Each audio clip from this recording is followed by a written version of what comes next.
again and welcome to another Mordy and Glory Warhammer 40k video. In today's episode, it's time for some more dispatches from the front lines. That's right, we are going to be doing another tournament after action report. And let me tell you, my dear little conscripts, my little chickadees, I have got a truly spicy meatball for your viewing pleasure. Because not only did I go to a competitive grand tournament. This was no local RTT. We were going to be the chum and we are diving into the Shark Tank indeed. But on top of that, I was also using Guard with the new balanced data slate and the new voice of command. And let me tell you, oh baby, it felt good. It felt real good. I am very excited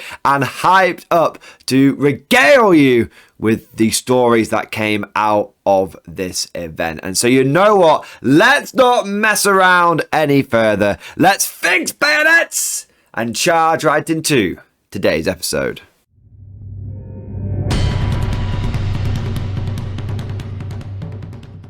As is tradition, before we get into the tournament itself, I want to say a few thank yous. Firstly, I want to say a big thank you to Matt and Dan and many of the other tournament organisers from the Northern Warlords Club for putting together this event.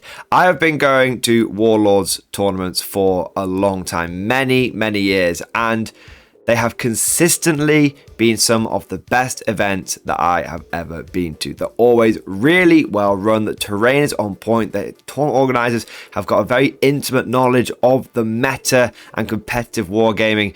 They are just very tight and very good tournaments. And I highly recommend anyone who gets a chance, if you see their tickets popping up, then I do recommend that you pick one up. You will have a good, if not very competitive, very sharky tournament. I also want to do a shout out to the venue, Element Games, for hosting the event. Element is a fantastic gaming store. They've got a huge shop filled with hobbying and model supplies, as well as multiple box sets for all sorts of different game systems.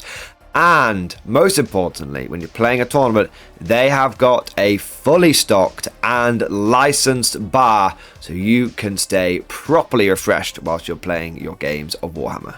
Last but certainly not least, I want to say a personal thank you to all of my teammates. Salty Simon, Dave and Jack, you guys made it a really fun and memorable event, and I'm really looking forward to doing another team tournament with you guys in the future. But with all of that said, now let's get into the tournament proper, and we'll begin with the list overview. As per usual, I have done a separate video that goes into the nitty-gritty, the fine detail of this list, but I'll give you a brief overview now, and I'll make sure there's a link to that full in-depth list review down in the description below.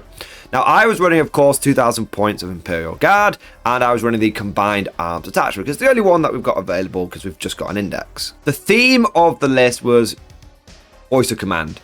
I really wanted to lean into the new order system that the Guard has been given as per the recent balanced data slate. So there were lots of officers and lots of deep striking.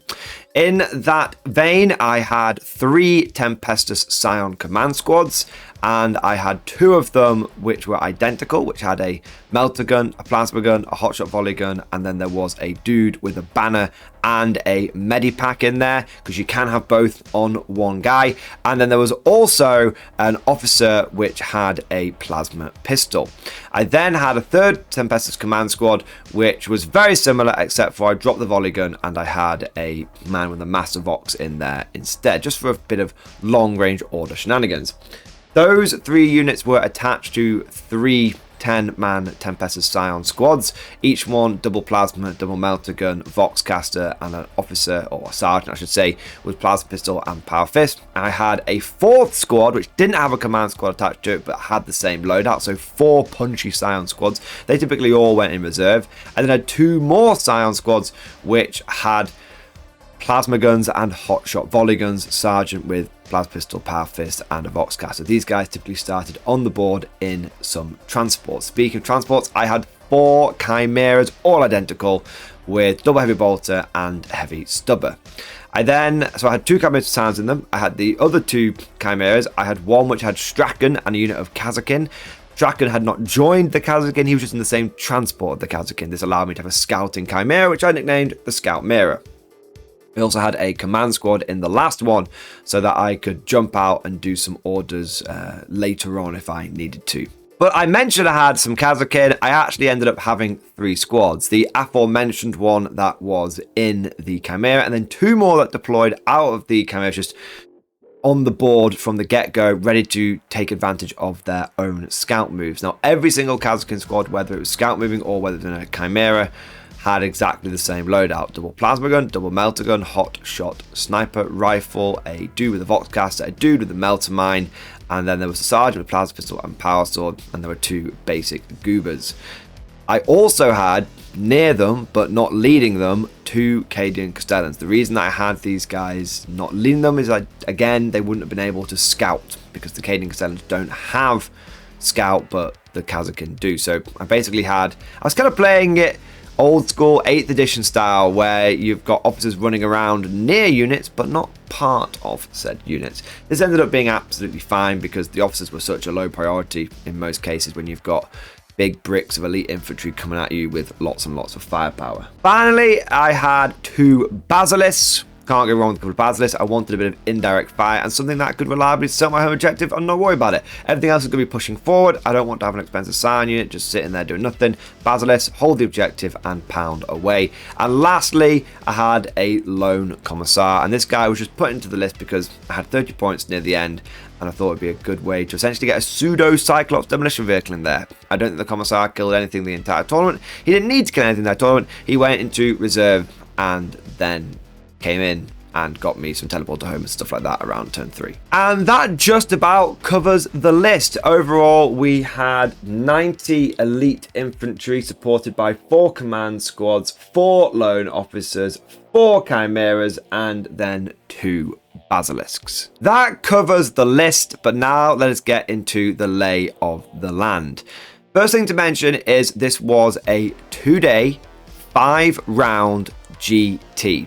It was a decently sized event, definitely on the upper end of the GT scale, with 64 players spread out over 16 teams. It was also a pretty well-sized event with 64 players spread out over 16 teams. Being a team tournament, it meant that individual and personal results didn't matter as much as how well you could do for your team. It was entirely possible for you to lose one of your games, but overall for your team to win the round, and therefore you would advance upwards. The scoring was WTC, which meant it was more focused on points differential, with up to 20 tournament points being available per game per round. This meant that with there being 4 players on each team and 4 games happening each round, each team could score a maximum of 80 tournament points in each of the 5 rounds. Whichever team scored the most tournament points would end up going up. So for example, you might have 2 players on one team which have won both of their games really handily. Maybe they got all 20 tournament points, but then you had 2 players on the team which lost their games, but they only lost them by a little bit, and they were both able to claw about 5 points out of their games, and the opposing team got 15.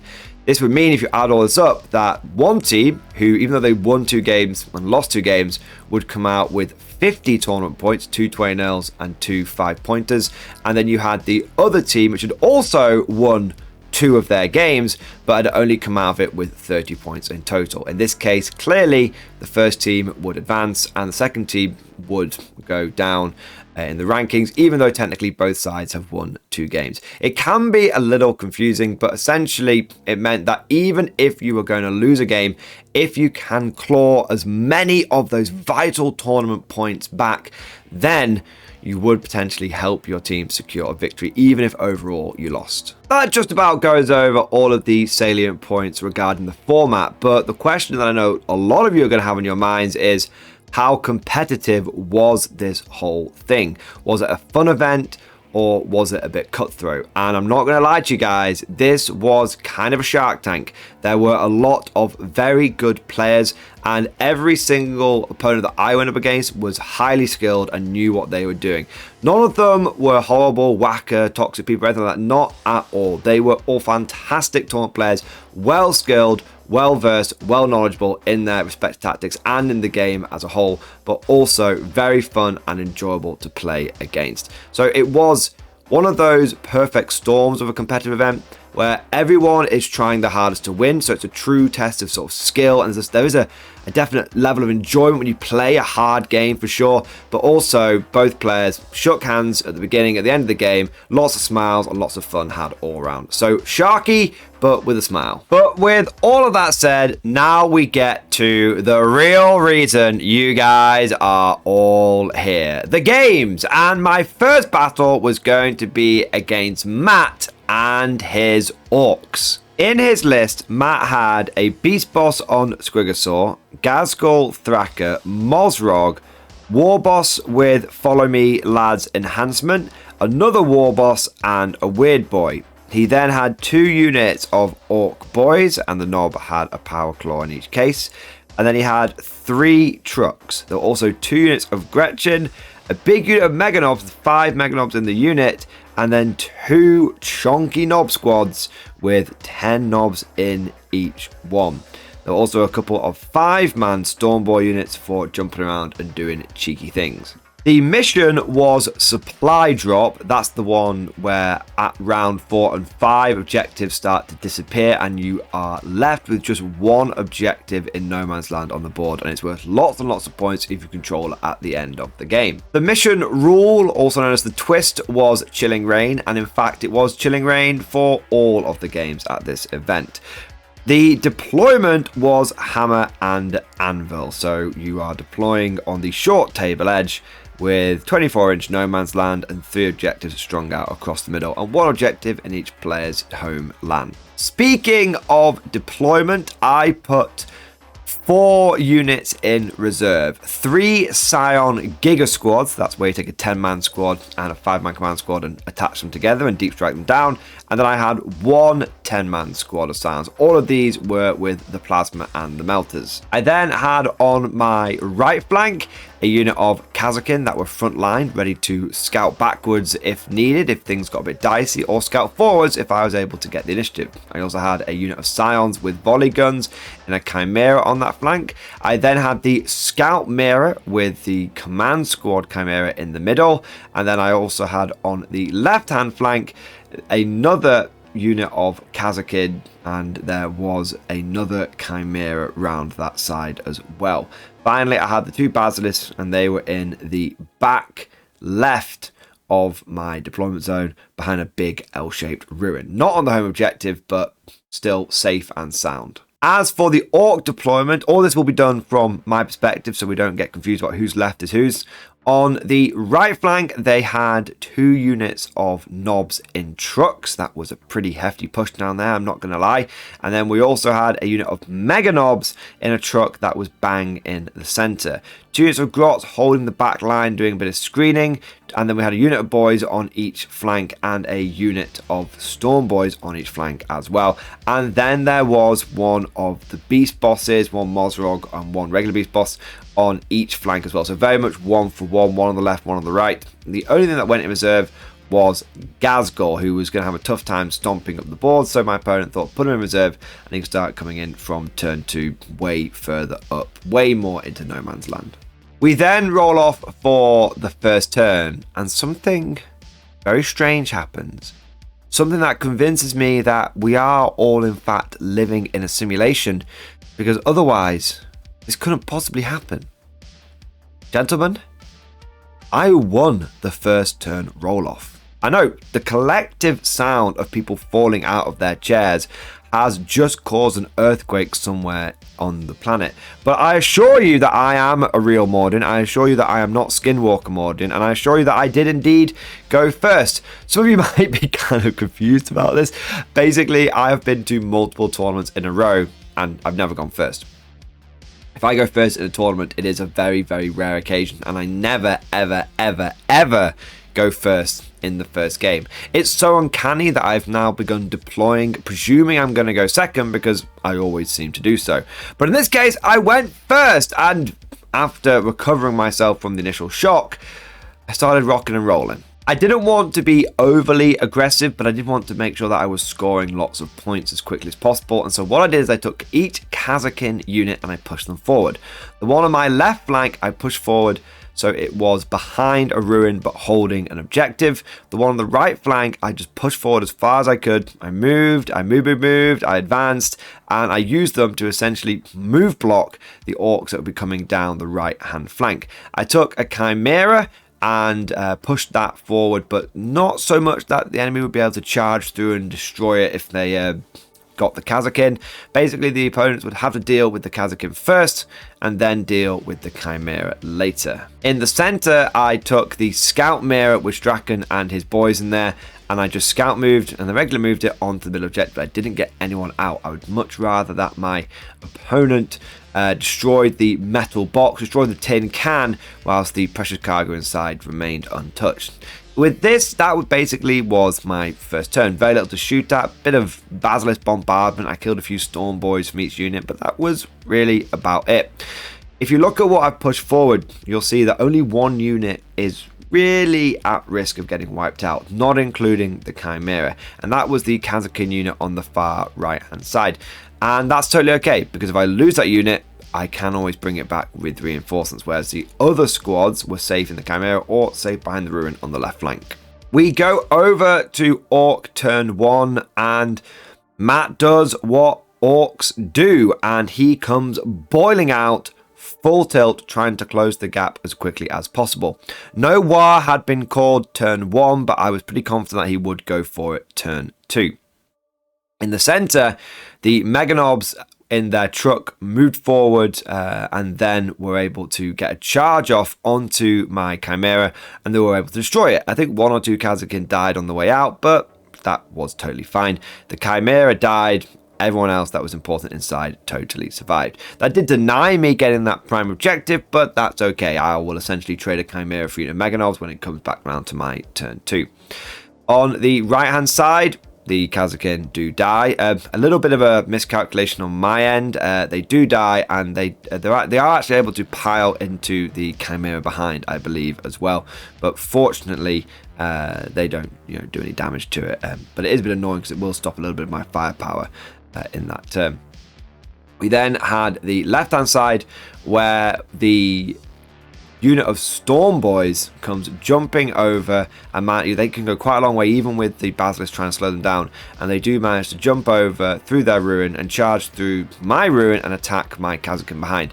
But fortunately, there wasn't, they had been quite badly weakened. There's only like 2 or 3 of them in the unit, and when they come charging in, they are able to kill a fair number of Kazakin, but with my 3+ save essentially, because of being able to give myself take cover working in combat, because the order allows you to get +1 to your save. So somehow, I guess you duck under. I guess you duck. You get a bit of brick and you strap it to your chest. I don't know, but basically it does allow you to get an extra armor save in combat as well as in shooting.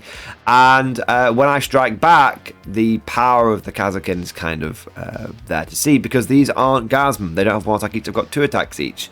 And so I'm able to actually bring down the Storm Boys that charged into me between the Power Sword and the multitude of Fist and Knuckle Duster and Rattly Shank attacks and the rest of the unit, and able to bring down the Storm Boys to, I believe, just the knob. It may have been even just a knob on 1 wound, but that unit is essentially wiped out and it's combat ineffective. And at some point in my turn 2, it essentially just gets picked up and just gets removed. So at the end of battle round 1, I've pushed forward and essentially wiped out a unit of Storm Boys, and my opponent has come in, destroyed a unit of Kazakin, but they've gone back into reserve for me. And he's damaged another unit of Kazakin, but not wiped them out, and he has destroyed a Chimera. Now that obviously looks like it's really good for my opponent, but here comes the pain train. You see, I was about to start bringing in the deep striking Gigablobs and the Kazakin that were coming back as reinforcements. I take one of my big unit of Scions in reserve, and I deep strike them down in the center, 9 inches away from the Mega Knobs, but with clear line of sight onto them with a lot of firepower. I then take a unit of Dakka Scions, the ones with the plasma guns and the volley guns. Their Chimera moves forward and then they jump out. That had originally been more towards the left hand side, but I brought it towards the center. And then I had the Strachan unit as well. And then all of these units proceed to open fire into... there was actually a truck which had a unit of knobs that my opponent had brought over from his right flank to the center.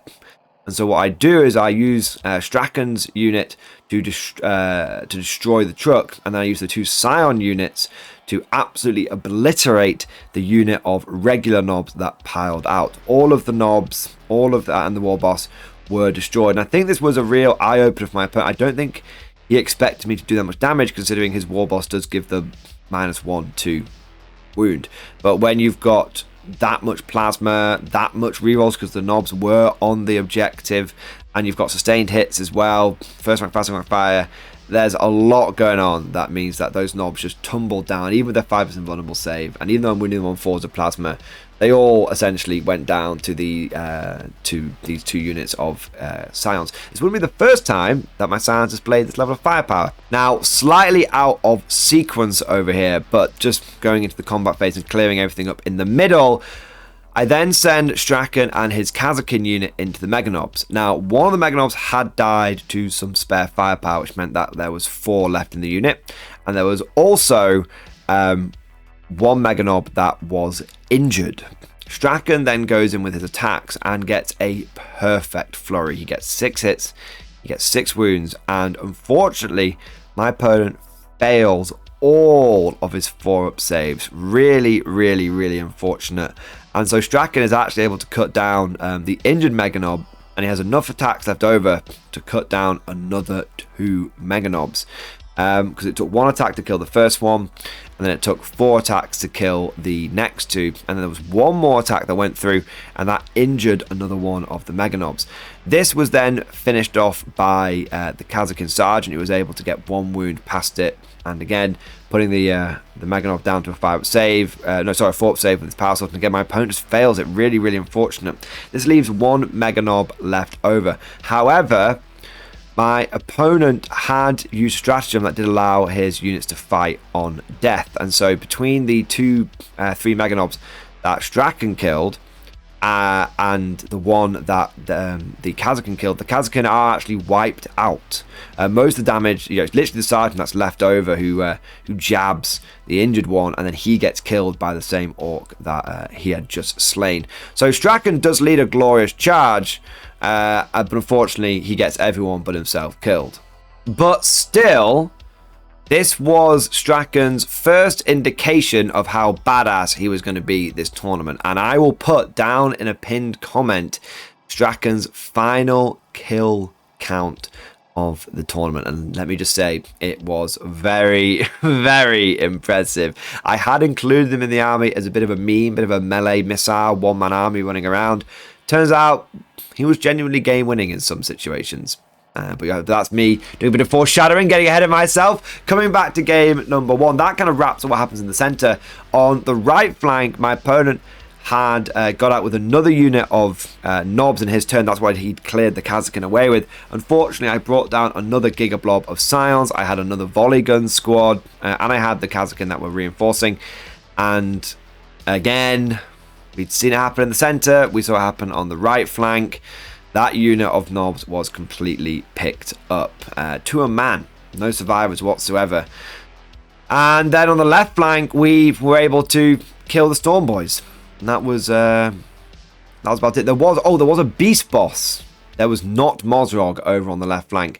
And my final Giga Blob of Sands came in there and brought him down to 7 wounds. Whilst he failed a lot of saves in the center, my opponent did very well on his saves on the left-hand flank on that beast boss. Just really kept making those invulnerable saves, really kept making those feel no pains. After a furious turn 2, the dust settles and my opponent has taken one hell of a hammer blow. He essentially has 2 units of Orc Boys left, a unit of Storm Boys left, and then his Beast Boss is running around, and Ghazghkull's somewhere in reserve. My opponent does make a bit of a mistake though, and he forgets to bring Ghazghkull in. I think he was somewhat voodooed from the horrendous firepower that had been leveled against him, and so he forgets to bring Ghazghkull until turn 3. This is somewhat a big deal. My opponent needs every man on the line right now. I should say every boy on the line, but he doesn't have him. He does forget Ghazghkull, and he forgets well, and you know, we're into my turn 3 significantly by the time he goes, oh damn, I forgot Ghazghkull. Little lesson, this is why I don't put my reserves under the table. It's why I put my reserves basically on the table right next to me so I don't forget them, because I don't think my opponent would have forgotten if he hadn't had Ghazghkull in his sort of army box under the game table. But there we go, lesson learned for all of us. We've all been there, we've all forgotten our reserves at some point. It's one of those tough pills we all have to swallow. Regardless of Ghazghkull chilling out with a Squighito on a beach somewhere, my opponent is certainly down, but he's not out. His Beast Boss on my left flank goes to move forward to go after my Gigablob of Scions that were there, but I actually spend a CP on Overwatch. Now this is a bit risky because I might not be able to do reinforcements if if this doesn't go off, but I do manage to regain my CP using my Voxcaster. Yes, amazingly, because I don't have the Lord Solar, my Voxcasters are actually really important bits of equipment, and so I roll that sweet 4-up because it's a Gigablob of Scions being led by an officer. They can do it on a 4-up, and I get my CP back. In the Scholar Progenium, we earn our Voxcasters. This means that I get to essentially Overwatch for free, and I still have my full rerolls against this guy, and I still have my sustained hits, and so I end up bringing the Beast Boss down to just 2 wounds. However, he does manage to charge into combat with me after he's moved, and then he gets a charge phase, and he does manage to tear apart a decent amount of the Scions, I think killing about 7 or 8 of the 15, and I'm not able to do anything to him in combat. This is obviously a bit of a pisser, to say the least. I was hoping that my Sergeant with his Power Fist would be able to knock the last 2 wounds off, but I just don't manage to get the wounds on at all. So it's a bit of a trade there. You know, we're going blow for blow. I've lost most of a Kazakin unit, and he's lost a Stormboy unit. I've lost most of a Scion unit. He's lost most of a Beast Boss over there.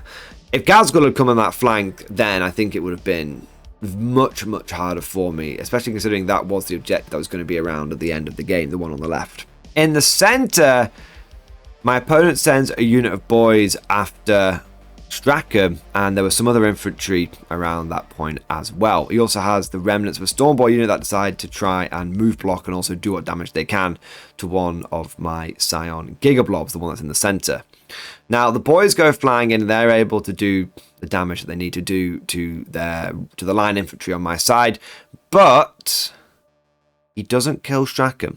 In fact, Strachan pulls out all of the 4+ invulnerable saves and goes down to 1 wound. This means that Strachan gets to fight back before the enemy Meganob that's still in combat with him, and he manages to slay the final Meganob. He's not got his rerolls this time because he's not charged, but even so, with his 6 attacks, he is able to get the hits, get the wounds through, and kill the final Meganob. So Strachan essentially wipes out unit Meganobs in combat and survives an Orc countercharge at the same time. What a Giga Chad. On my right hand side, whilst there is very little left in terms of Orc infantry, Mosrog is still over there, and he does batter a 10-man unit of Daka Scions and basically wipes them out. At the end of battle round 2, both sides had taken pretty heavy casualties. My opponent has lost most of his infantry, although he does have his Orc boys that are threatening the middle and also threatening the left-hand side too. And I have lost most of a Gigablob. I've had another Gigablob that's been injured by some Storm Boys. I've had a Kazakin unit go down in the center. That has come back, to be fair. But then another unit of Scions go down, and I've had another unit of Scions go down on the right hand flank. So I'm losing units, and they're being lost permanently. Unfortunately, only about 1 or 2 of those squads that actually died over the course of the first 2 rounds went out forever. Most of them did get reinforcement. Well, 2 of them did get reinforced back in. And really, turn 3 sees the death knell of my opponent's army, because I've done it once and now I'm going to do it again. Between reinforcements and the fact that my Gigablobs are mostly intact, you know, we've got one that's a bit injured and one that's very injured, I'm able to, on the right hand side, clean up Mozrog and the Orc truck between between a unit of reinforcing troops and then a Gigablob, a pretty much untouched Gigablob over there, and 2 Chimeras as well. That means the right flank is completely clear. In the center, my injured Gigablob is able to it killed a unit of Orc knobs almost by itself. So a unit of Orc boys with no support, it ain't nothing but a thing. I don't even have to fire all the weapons. The plasma basically does it on its own. And then on the left hand side, there is a 2 wound boss on a beast, and I deep strike a unit of reinforcements down, and I am able to clear that guy away, and then I use my Basilisk to bombard the unit of Orcs. And so really by turn 3, and I had, there was all sorts of crazy shit coming in turn 3, and by the time that the dust had settled, end of turn 3, my opponent had Ghazghkull, who's in reserve and is going to turn up to a very Orc-free battlefield, and he had 2 units of Grots, and really that was it. There wasn't much else going on. There might have been like a weird boy or something knocking around the place, but by and large, that was it. We play out my opponent's turn 3. Ghazghkull comes in and he fails his charge and then turns around and fortunately doesn't get much further. I think he actually survives 1 round of my shooting, then charges into a unit and manages to kill it, but then basically dies my sort of turn 4, turn 5. But that's it. Ghazghkull is essentially the last Orc to go down, with the Grots getting smashed by artillery and Ghazghkull going down fairly convincingly in the last turn. So he does hold on for as long as he can, but it's not enough really to do any points. And so the final score is a fairly convincing victory to the Imperial Guard, to the Emperor's true finest. Victory is assured, and I am able to get 78 victory points to 40. You might think that it would be, that's a little bit low. I actually did struggle slightly on primary. I completely maxed out my secondaries. I struggled slightly on primary just because the first couple of turns, both sides were kind of smashing each other, but we were smashing each other off the objectives. But if you see my primary score is maxed as many as I can basically get on turn 4 and turn 5. I get the 8 and the 15 respectively.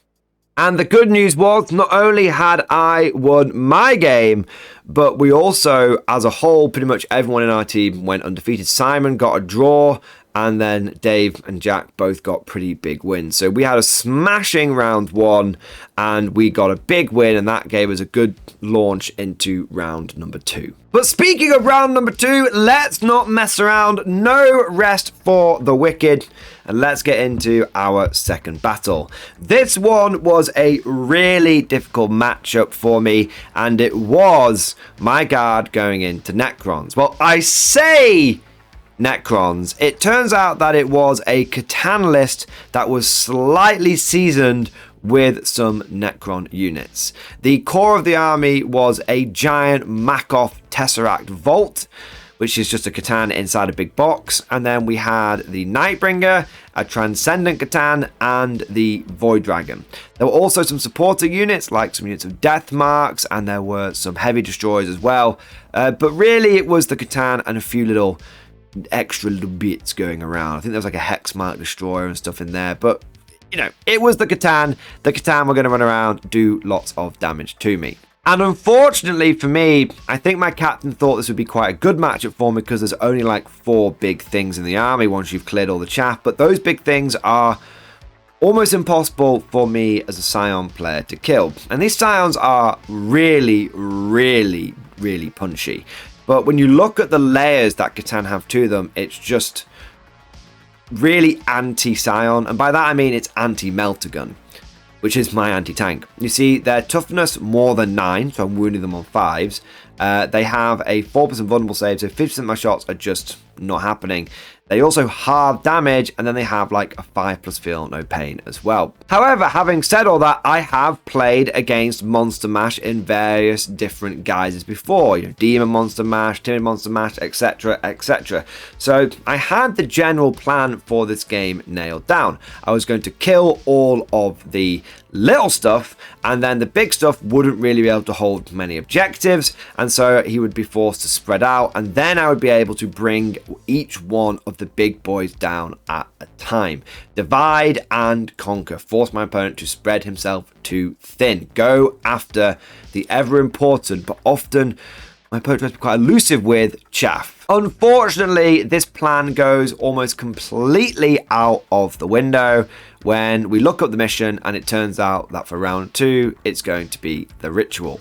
Now, if you've never played the ritual, don't. It's an awful mission, possibly one of the worst ones outside deployed servo school. I've never played it where both sides actually understand what the hell is going on. Long story short, you take the middle objective, and you can start pooping out objectives elsewhere. A little bit of speeding ahead here, getting ahead of myself slightly. By the end of the game, we had 7 objectives. So the idea of me being able to force my opponent to spread out really didn't go so well, because my opponent just sat on all the objectives that he really needed, and those objectives were fairly close together.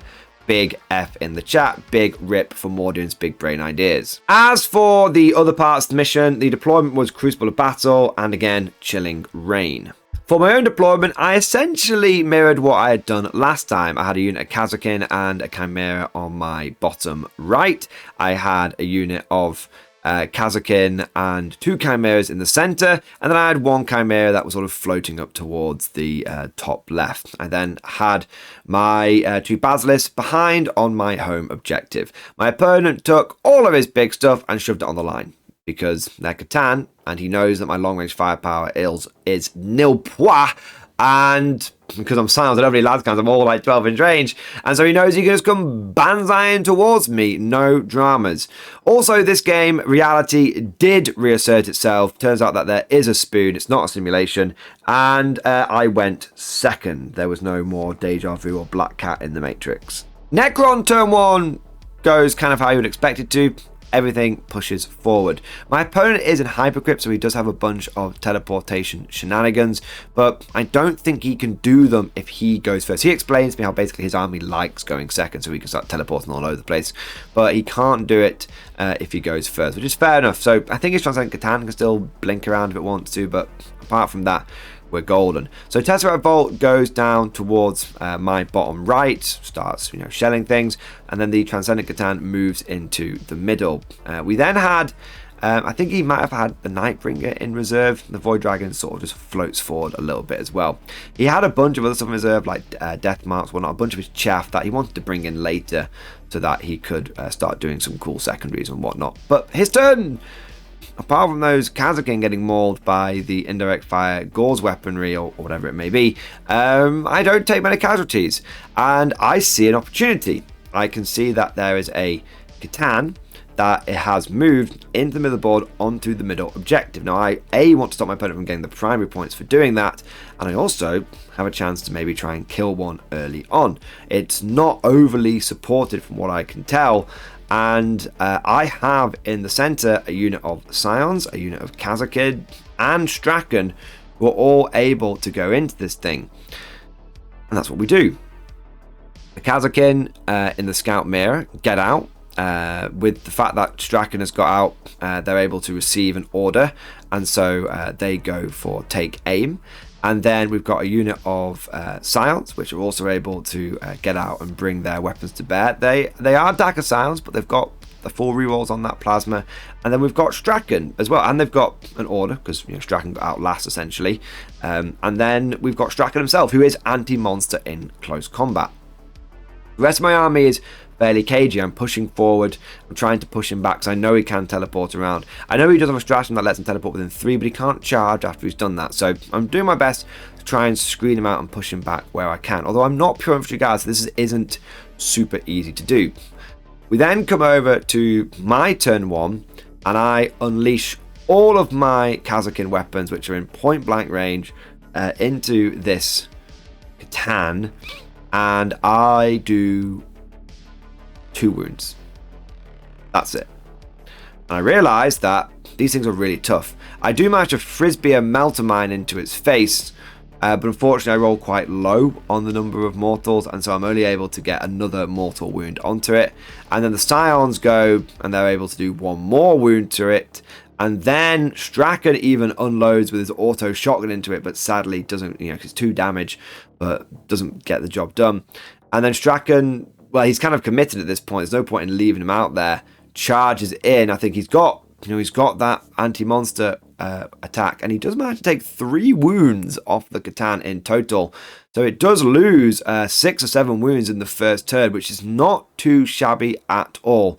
But sadly, it does kill Strachan, and unfortunately, that is the most damage that we are able to do to a Catan in one go. They really are so very, very durable and so difficult to bring down. At the end of round 1, both sides had been able to get a few secondary points, but it comes over to round 2, and this is when the Hypercrypt shenanigans begin. I believe how it works is they can take units off at the end of my movement phase and then bring them back in. And this is what starts happening with all the various teleporting stuff that's going around. And I end up with a Void Dragon and a Nightbringer in my back line. Now, the Void Dragon is 9 inches away, but the Nightbringer is 3 inches away. And they are both going after my Basilisks. My opponent correctly identifying that he can't just let me have a bunch of indirect fire constantly pound away on his home objective and chaff that's going to be coming in. Speaking of chaff, he does bring in all of his little bits, and that's because he gets things like deploy teleport to home and engage in all fronts, and he does able to max both of those secondaries out because he's just deep striking in all sorts of crazy places. The Tesseract Vault stays where it is. It's just happy to dominate near the middle of the board. There's a Silent King involved, by the way. I did forget to mention the Silent King was rocking around as well, and the Silent King just starts moving into the center of the map. Really, my opponent has seen what my firepower can do, and now he knows that Melter ain't gonna cut it, and I got really only Melter to throw at him. So my opponent really starts pushing me hard, which is exactly the right thing to do. He has been able, he knows what I can do, and he knows that I'm not really a threat to him, and so he realizes now that the number one threat to him in this game is not my killing power, the fact that I'm just deep striking all over the place. I can score lots of points. I don't necessarily need to kill him to do well, as long as the secondaries come my way, to get those points. So my opponent starts doing a lot of damage. Ironically, Strachan's not Strachan's Chimera, there is a Chimera, one of the tank chimeras, which has a unit inside it that just won't die. It takes a lot of firepower from various sources and won't go down.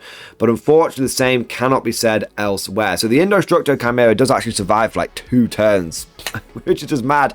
But the Kazakh in the center, dead. The Scions in the center, dead. And of course, Strachan has died as well. And both of my Basilisks get basically bracketed at that point. They don't die because the Void Dragon fails its charge, even with a reroll, but they do go down they do get very badly injured, very badly damaged, and there's not really much I can do to stop them. He's going to pick them up next turn, so I know I've got one more bombardment on my Basilisk, and it's going to be a relatively weak one as well.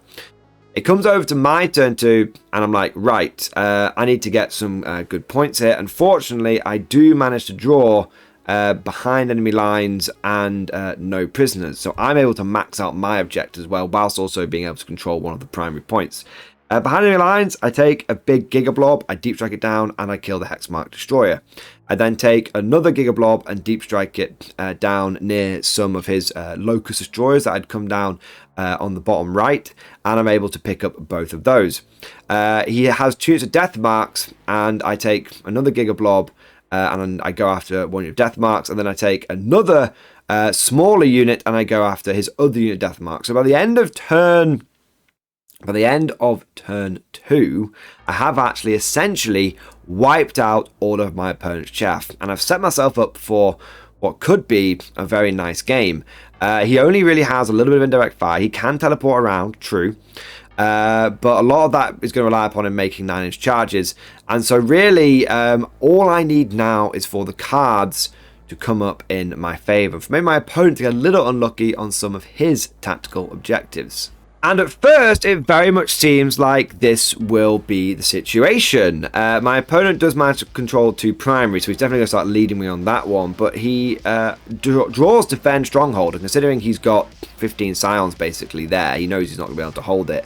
And he does get overwhelming force, which he does easily, manage to accumulate. Bear in mind, he's just been pooping out objectives non-stop. Like we end up with 7 by the end of the game. So at first things do go well. However, I do take some pretty horrendous casualties in turn 3. My Basilisks both go down. The Indostructor Chimera finally goes down.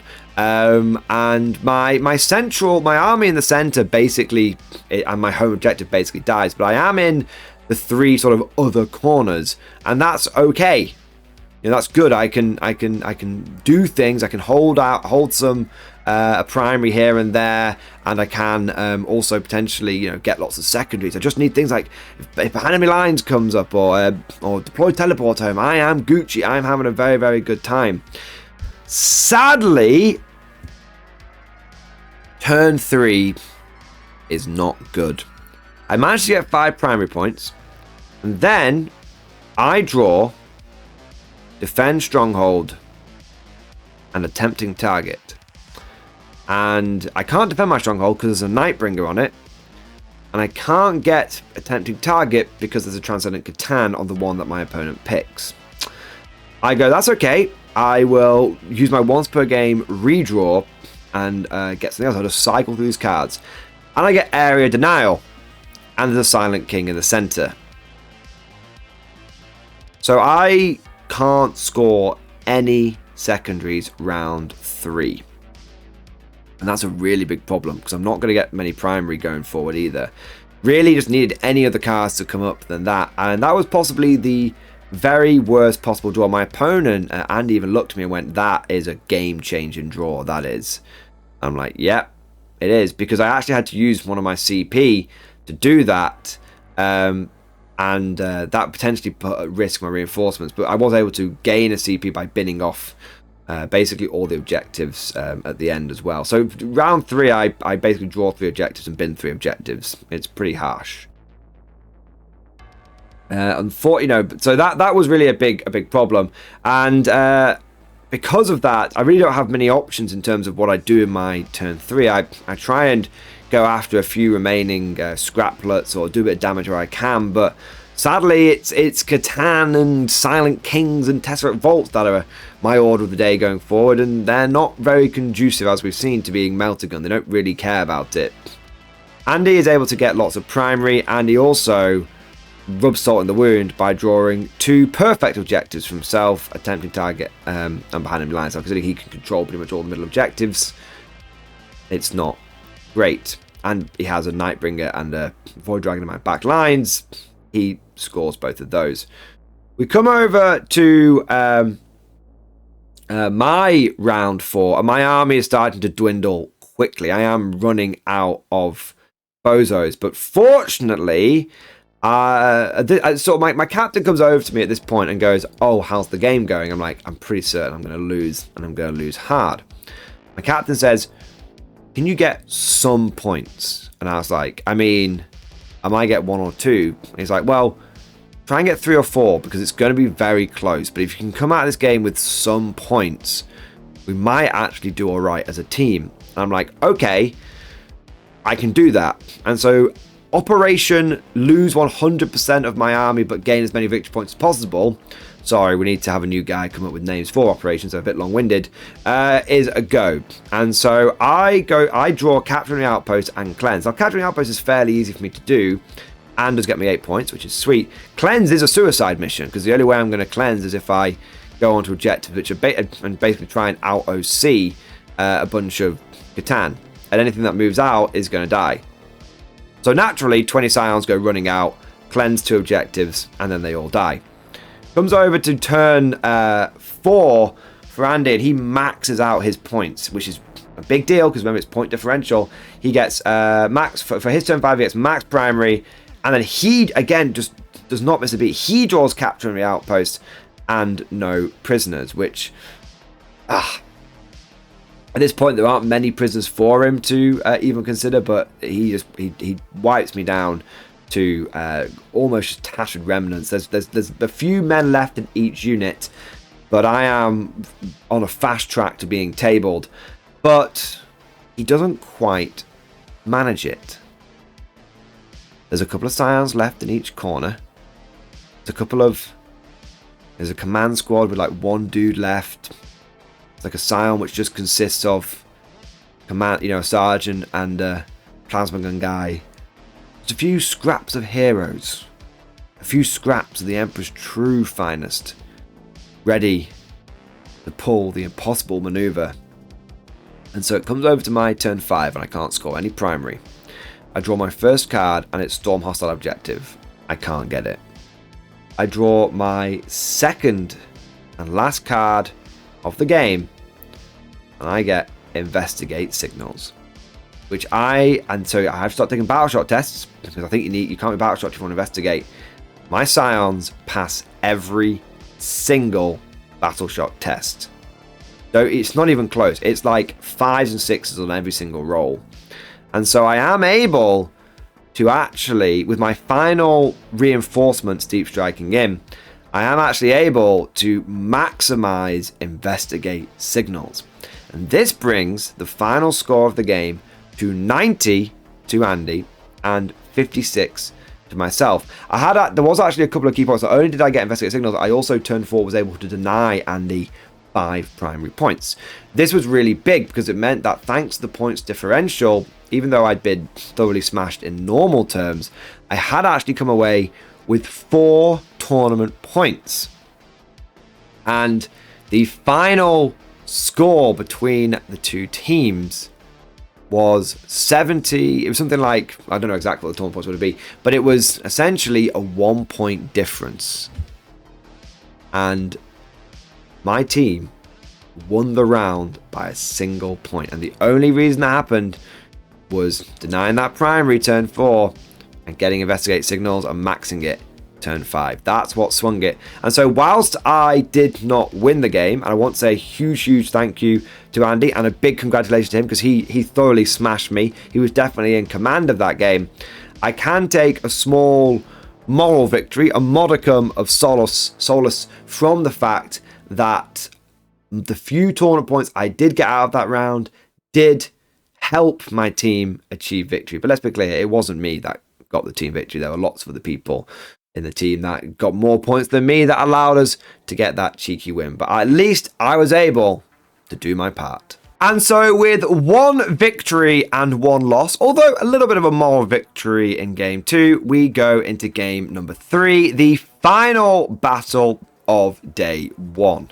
In this round, I did get paired into John and his Chaos Space Marines, and we've actually played before, John and I, although it was many years ago, and so it was good to be able to have another battle after such a long time. And John's list was a really good army, and not only that, it was another one that was kind of tricky for me to deal with because it had a lot of armor. Now, I can deal with a decent amount of vehicles, but when a list is particularly mechanized or made up of a lot of hard things to kill, as we saw in round number 2, my melter can somewhat be found wanting.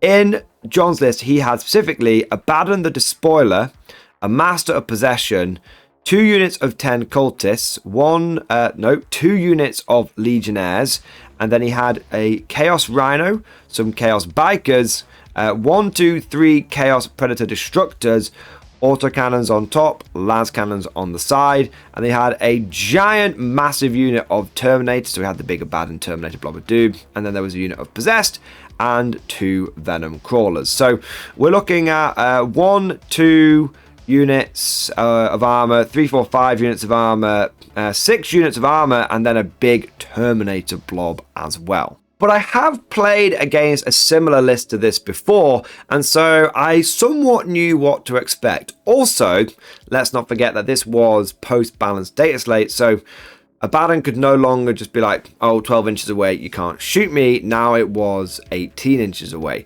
By the way, pretty much everything in the army had Mark of Nurgle. There may have been 1 or 2 units that didn't, but by and large, John was going for dem critical hits on 5s, thanks to the Mark of Nurgle, and pairing that very nicely with his Dark Pacts. Now, the mission for this game was going to be Purge the Foe, which is very similar to old school ITC, kill 1, kill more, hold 1, hold more. And we were doing it on Sweeping Engagement, which is kind of like Dawn of War Deployment, but it's a bit slanted, it's a bit pointy. But there are 6 objectives in this mission. That is the big kicker. That's the big difference.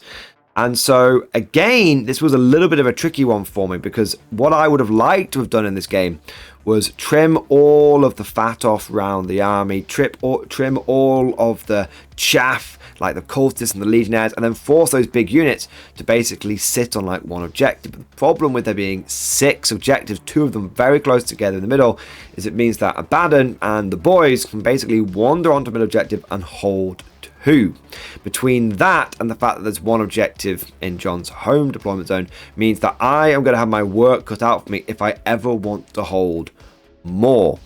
If this was a 5 objective map, then what I would have been able to do is hold my own and go after the flanks and basically let John do what he wants in the middle, but I couldn't do that. So the multiple objective maps between the ritual and Purge the Foe, turns out this was an unexpected weakness of my list, something that I hadn't realized during sort of play testing and also just building the army and theory hammering it. We then get to the deployment, and I put a unit of Scions in a Chimera on my right flank. I have a unit of Kazakin on my right flank as well.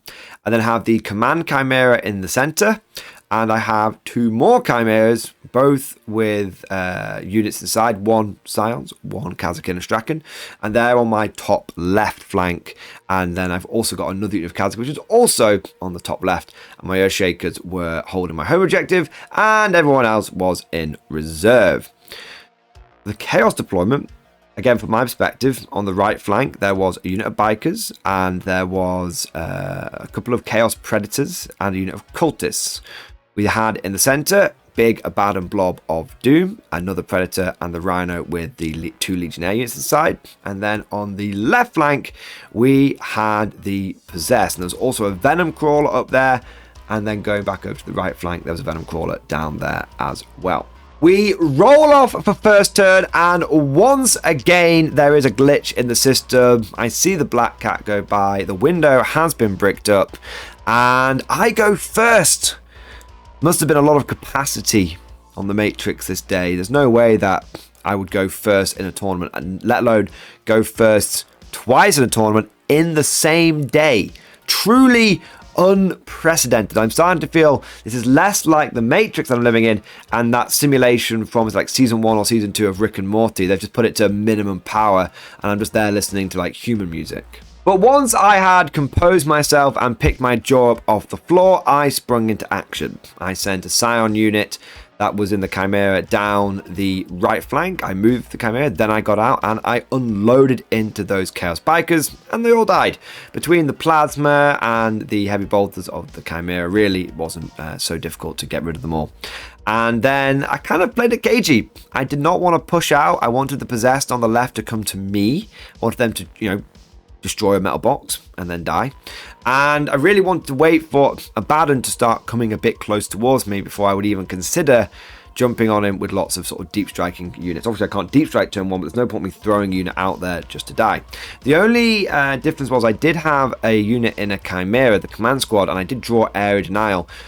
So I got there and I threw them forward. They moved out the Chimera.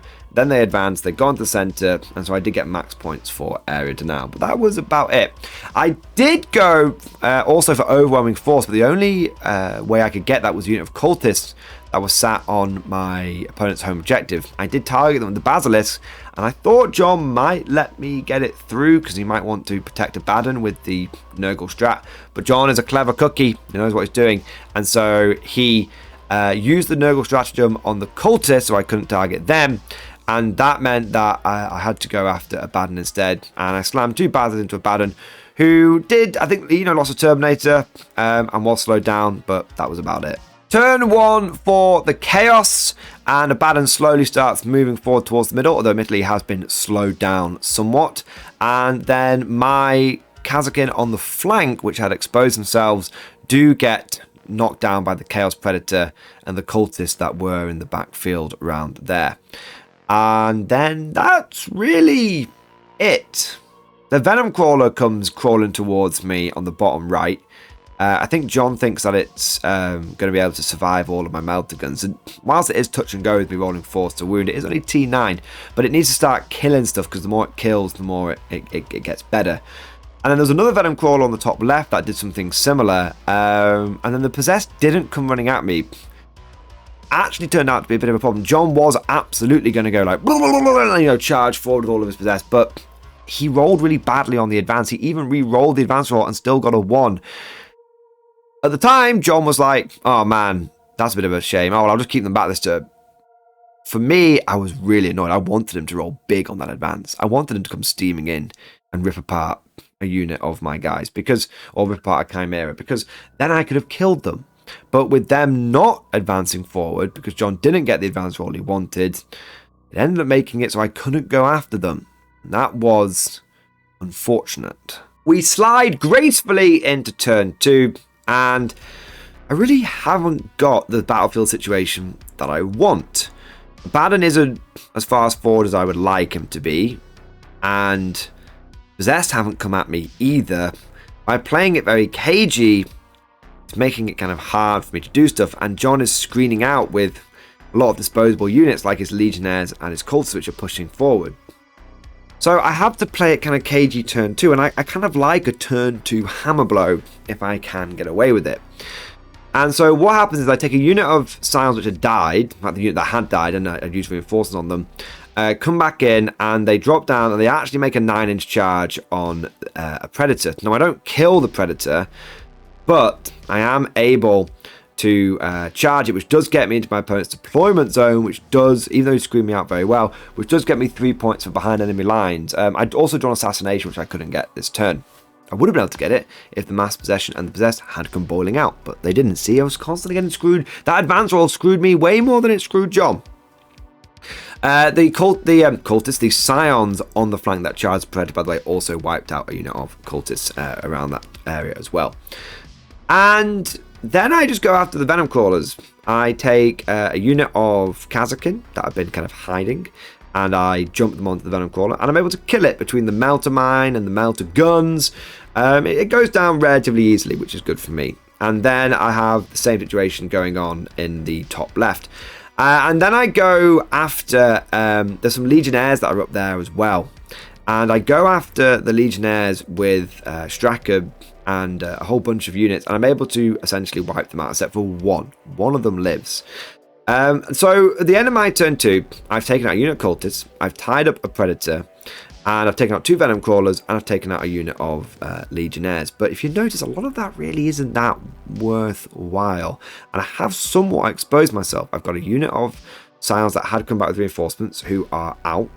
I got a unit of Kazakin, which are out because they went after the Venom Crawler. I've got another unit of Kazakin, which are out because they went after the other Venom Crawler. And then I have a unit of Scions and Straka, which are out. So I've kind of really exposed a lot of my stuff for just going after stuff that I could kill. Then of hindsight, probably a lot of those units I went after were bait. It probably was a bit of a cage off. And unfortunately, I did blink first. But I smelt blood in the water, so I decided to go after it. Unfortunately, this did turn out to be a little bit of a mistake, and so I end up losing the Scions that target the Predator, and I also lose the unit of Kazakin in the north, and I lose the unit of Scions in the north. So I lose 3 units, and I can only bring 1 of them back. That's a lot of permanent casualties for me to take turn 2. In fact, out of my 9 squads that can come back, that's 2 of them that have gone down. That is more than 20% of my total army just gone. And normally at turn 1, turn 2, the only units that I lose do really come back. So there was a bit of a blow there. And the other category that had gone out against the Venom Crawler that was in the bottom right were badly mauled. So while they weren't wiped out, they were essentially made combat ineffective. To make matters worse, even though I'd killed the Legionnaires, I'd basically given the Possessed an all-you-can-eat buffet, and so they were the ones that actually dealt with all of the stuff that was in the north. I didn't think the Possessed would get Strachan and 2 units, but they easily did, without even breaking a sweat.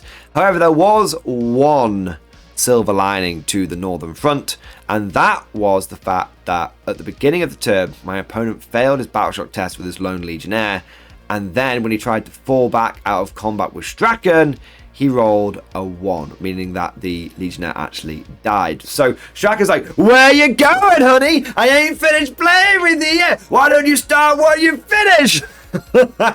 I'm not trapped in here with you. You're trapped in here with me. So Strachan did manage to wipe out a full unit of Legionnaires, which is not going. Those Legionnaires cost 90 points, and he only cost 55 points. So it's still a pretty decent trade, although I would have been happier if Strachan had been able to do his business against those possessed, but didn't quite get what I wanted, and so he had to content himself with just a mere 5 Space Marines. Unfortunately, to rub salt in the wound, not only had I taken more casualties than I'd wanted, but John was doing well on his secondary. See, I was consistently pulling like, oh, I can do 1 of 2 cards and then binning a card off at the end. But John was consistently pulling 2 cards and being able to do both of them, getting Assassination and Investigate Signals in turn 1, and then Extend Battle Lines and Cleanse in turn 2. So I'm actually struggling somewhat on the secondary front. It comes over to turn 3 though, and I am actually able to get 2 good ones. I get Extend Battle Lines and no prisoners. But here's the thing, and it's a big thing. My turn 3 comes around and I look at the board and I'm like, okay, there are a number of easy targets for me to go after here. I can go after a Predator on the bottom right. I can go after some of the other unit. I can go for unit of Legionnaires that have popped up in the center. And there's a unit of Cultists knocking around the middle of the board as well. There's a lot of different units that I can go for to max out no prisoners, but again, all of that stuff is really not the main target. And what I should have done at this point is gone after Abaddon. You see, Abaddon had now moved comfortably into the middle of the board and was on 2 objectives, and I hadn't brought in any of my Gigablobs. I had 3 Gigablobs of Scions that could all deep strike down and would have all been able to draw line of sight to Abaddon, and he wouldn't have been able to do anything about it. And for a moment I almost do it, but then I think to myself, well, those terminates have got a 4% vulnerable save. If I don't get them, then I'm not going to get many no prisoners. Even if I get both them and Abaddon, I'm only going to get like 2 out of my no prisoners, and I really want all 3. And so unfortunately, I hesitate, I blink, I don't go after the Arch Traitor, and instead I go after all of the stuff around him. And on paper, turn 3 looks like a really good turn for me. I get lots on Purge the Foe, I get full Extend Battle Lines, and I get full no prisoners. But the problem was that everything I had killed was just chaff. The only viable target was 1 Predator, and there were still 2 more of those where they came from. And in return, and I played it too cagey. I should have been going hard turn 2, hard turn 3. But I don't know if it was game 3 syndrome, where you're a bit tired game 3. I did spend a lot of the game sitting down because I was kind of knackered from the first 2 games. There could have been a lot of stuff there. But as it turned out, I made the wrong choice. And so it goes over to turn 3 for John, and he uses essentially an untouched Abaddon unit and his remaining Predators to clean me up. I am losing Scions left, right and centre. It is like that scene in the book 15 Hours when they all run out across no man's land and get gunned down. It's like the scene in Saving Private Ryan when they're all storming the beach. There is just body parts and limbs going everywhere, from Predator autocannon shots, las cannon shots, havoc launchers, bolters, everything, you name it, it gets slung into me. And so I go hard, but I go hard after the wrong targets, and as a result my opponent's damage dealing is not crippled. You see the difference between this game and the first game. In the first game, I went in there and you saw what I was targeting first, right? I was going after the knobs first, I was going after the mega knobs first. So when it came back to my opponent's clapback, the clapback wasn't that bad. This time I went after all the crappy stuff, and the clapback was really, really intense. And so sadly I made the wrong choice on turn number 3, and it did essentially cost me the game. Oh, how the turntables! Now it is not I smashing the opponent turn 3, but it is I who have been smashed. We get through the next couple of turns, and I'm still able to score some points respectively, but we're in Operation just get as many points as we can get. We're not in Operation win the game. Because I can score loads of points, but I can't really deny John any points at this stage. And so by the time we get to the end of the game, both sides are actually really battered and bloodied. Thanks to the fact that I do have reinforcements and whatnot, I am able to keep the tempo up somewhat. And so I do get to the end of the game with 78 victory points, which, bear in mind, has actually been enough points to win my first game. But John smashes it and comes in with 93. So big well done to John. I think that I made a big mistake, and I don't think John made any. I think that he played a very solid game, and it felt like he was really in control of that. It's a bit like game 2. It felt like I had a slightly unfortunate matchup, but I'd probably, better with hindsight, if I'd gone after a Abaddon, I think that would have been a very different game, because the firepower really wouldn't have been there. And I don't know why I blinked, because, you know, the Scions definitely could have done it. Definitely. I've seen them do it. This is not the first tournament I've taken the pure Scions to, but it is what it is. I made the wrong choice, and it did cost me the game. But little consolation prize. Everyone in our team ended up losing their games, and it meant that the team that we actually played in this round 3 ended up coming second in the event overall. So very well done to them. They're actually called Probably Fourth, their team, because normally they come fourth, but they got the second this time. So well done to Probably Fourth, or should I say Probably Second. And I also want to say a little moral victory for myself was the fact that even though I lost, I did get the best score on our team, the best sort of tournament score, coming away with 8 tournament points. So little consolation prize. I'm able to stroke my ego a little bit with that one. But as it was, it turns out that our team had flown slightly too close to the sun with those 2 victories in the first 2 rounds, and game 3 saw us getting truly humbled. But with all of that said, we got to the end of day number 1, and it had certainly been a little bit of a mixed bag. Sure, I'd had a very strong start with game 1, and the list had sung exactly the way that I wanted it to, but game number 2, whilst I'd got some team points, had been a bit of a smashing loss, and game number 3, I'd done okay, but I'd made a big mistake, and that meant there was quite a lot of pressure on me for day 2. And the reason for that is I like to go to tournaments and come back with a positive win-loss ratio. I don't always expect to win every game. I take every game as it comes, and I sort of try and earn the victories as they crop up. But I do like to try and come away from an event with more wins than I have losses. At the very least, I like to have an equal amount of sort of wins and losses, or a draw in there, something like that. But in order for me to be able to achieve that personal goal, and also I want to help the team out, I don't want to be getting losses every time. I want to be, you know, getting lots of points, helping the team progress through the rounds.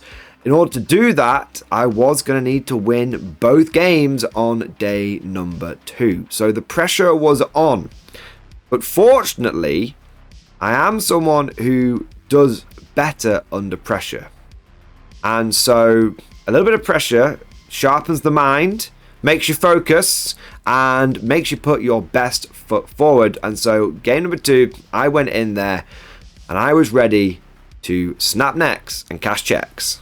And with my game face thoroughly on and my competitive switch flicked to maximum, we go into game number 4, and I ended up playing against Kev and his Orcs. Now, Kev is actually a good friend of mine. We've been to tournaments before. We've been in hotel rooms stuff together, and we've stayed over, gone to the same event. We've broken bread, we've battled, we've had all sorts of good stuff. And so playing against Kev is always a great game, and I knew that game number 4, no matter if I won or lost, even with my own personal goals, was going to be a very fun experience. It was going to be starting off the day right. Now, in Kev's list, he had Captain Badrock, Mozrog, a Knob on Smasher Squig with the Cunning but Brutal enhancement, and a War Boss with the Follow Me Lands enhancement. There were 2 units of 10 Beast Snagger Boys, there were 2 trucks, then there were 10 Flash Kits, 2 units of 10 Gretchen, 2 kill rigs, 10 knobs, 6 squig hog boys, and 2 units of 5 storm boys. In terms of how things were laid out, Captain Badrook was with the flash gits.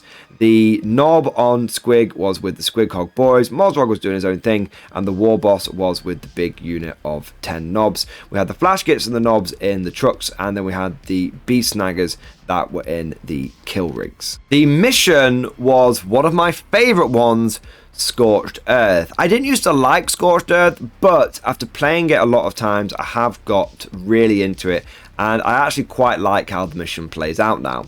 The deployment was search and destroy. Now, speaking of deployment, mine was very standard issue. Had all my normal scions that go in reserve. On the board, I had a unit of Kazakin and the Scout Mirror on my bottom right flank, and then I had the Command Chimera with the unit Kazakin in the center, and then I had my 2 Scion Chimeras on the top left, and my 2 Basilisks on my home objective behind my big room. Kev went for a fairly split deployment, equals pequals across the board as well. There was a kill rig and the knobs in the top left, and there was a kill rig and the flash gits in the bottom right. The Squig Boys in the center, Mozrog in the center, and then we had the 2 Gretchen at the back. We then roll off for first turn, and normality has restored itself. The machines have done some maintenance on the server for the simulation, and of course I go second. Kev wins the roll off, and he goes very hard aggression on me. Very, very big push. A lot of pressure being put on. The kill rig and the truck with the flash gits in the bottom right come straight at me. Interestingly, I actually had a scout move before Kev, and I went for a little bit of a bait move. I took my scout mirror and I scouted it forward so that Kev would be able to get it with the flash gits if he wanted to, but if he killed the Chimera, the infantry was going to get out into the ruin that was next to it. Fortunately for me, Kev took the bait, and the flash gits get out of the truck after it's moved. They pile onto the objective, and they absolutely blast the crap out of the Chimera, killing it and killing 2 Kazakin who spill out, but that's about it.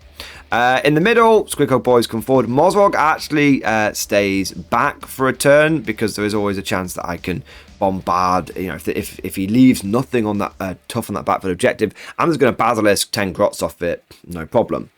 And then we've got the other kill rig and the truck with the knobs in it come flying up the top left flank. And then the 2, I think maybe 1 unit of Storm Boys have been in reserve, but another unit of Storm Boys just comes boosting forward into the middle.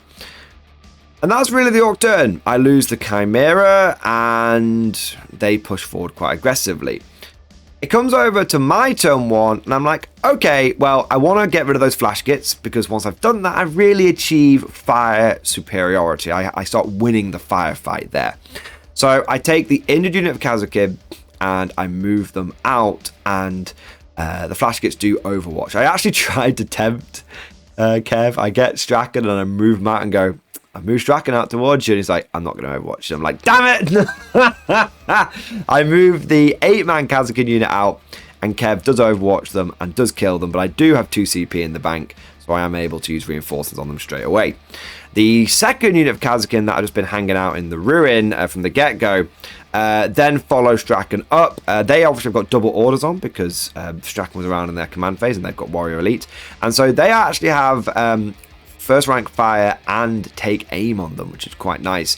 And so between the Kazakin and the Basilisk bombardment, I'm actually able to wipe out all of the flash gits, leaving Captain Badrook on his own. I'd also managed to get in range of the kill rig, and I frisbee the melter mine onto it, and I get a really good roll on the melter mine. I'm able to take like 5 wounds off the kill rig. Melter mines are fantastic, basically the best reason to, and the number 1 reason to take your Kazakin.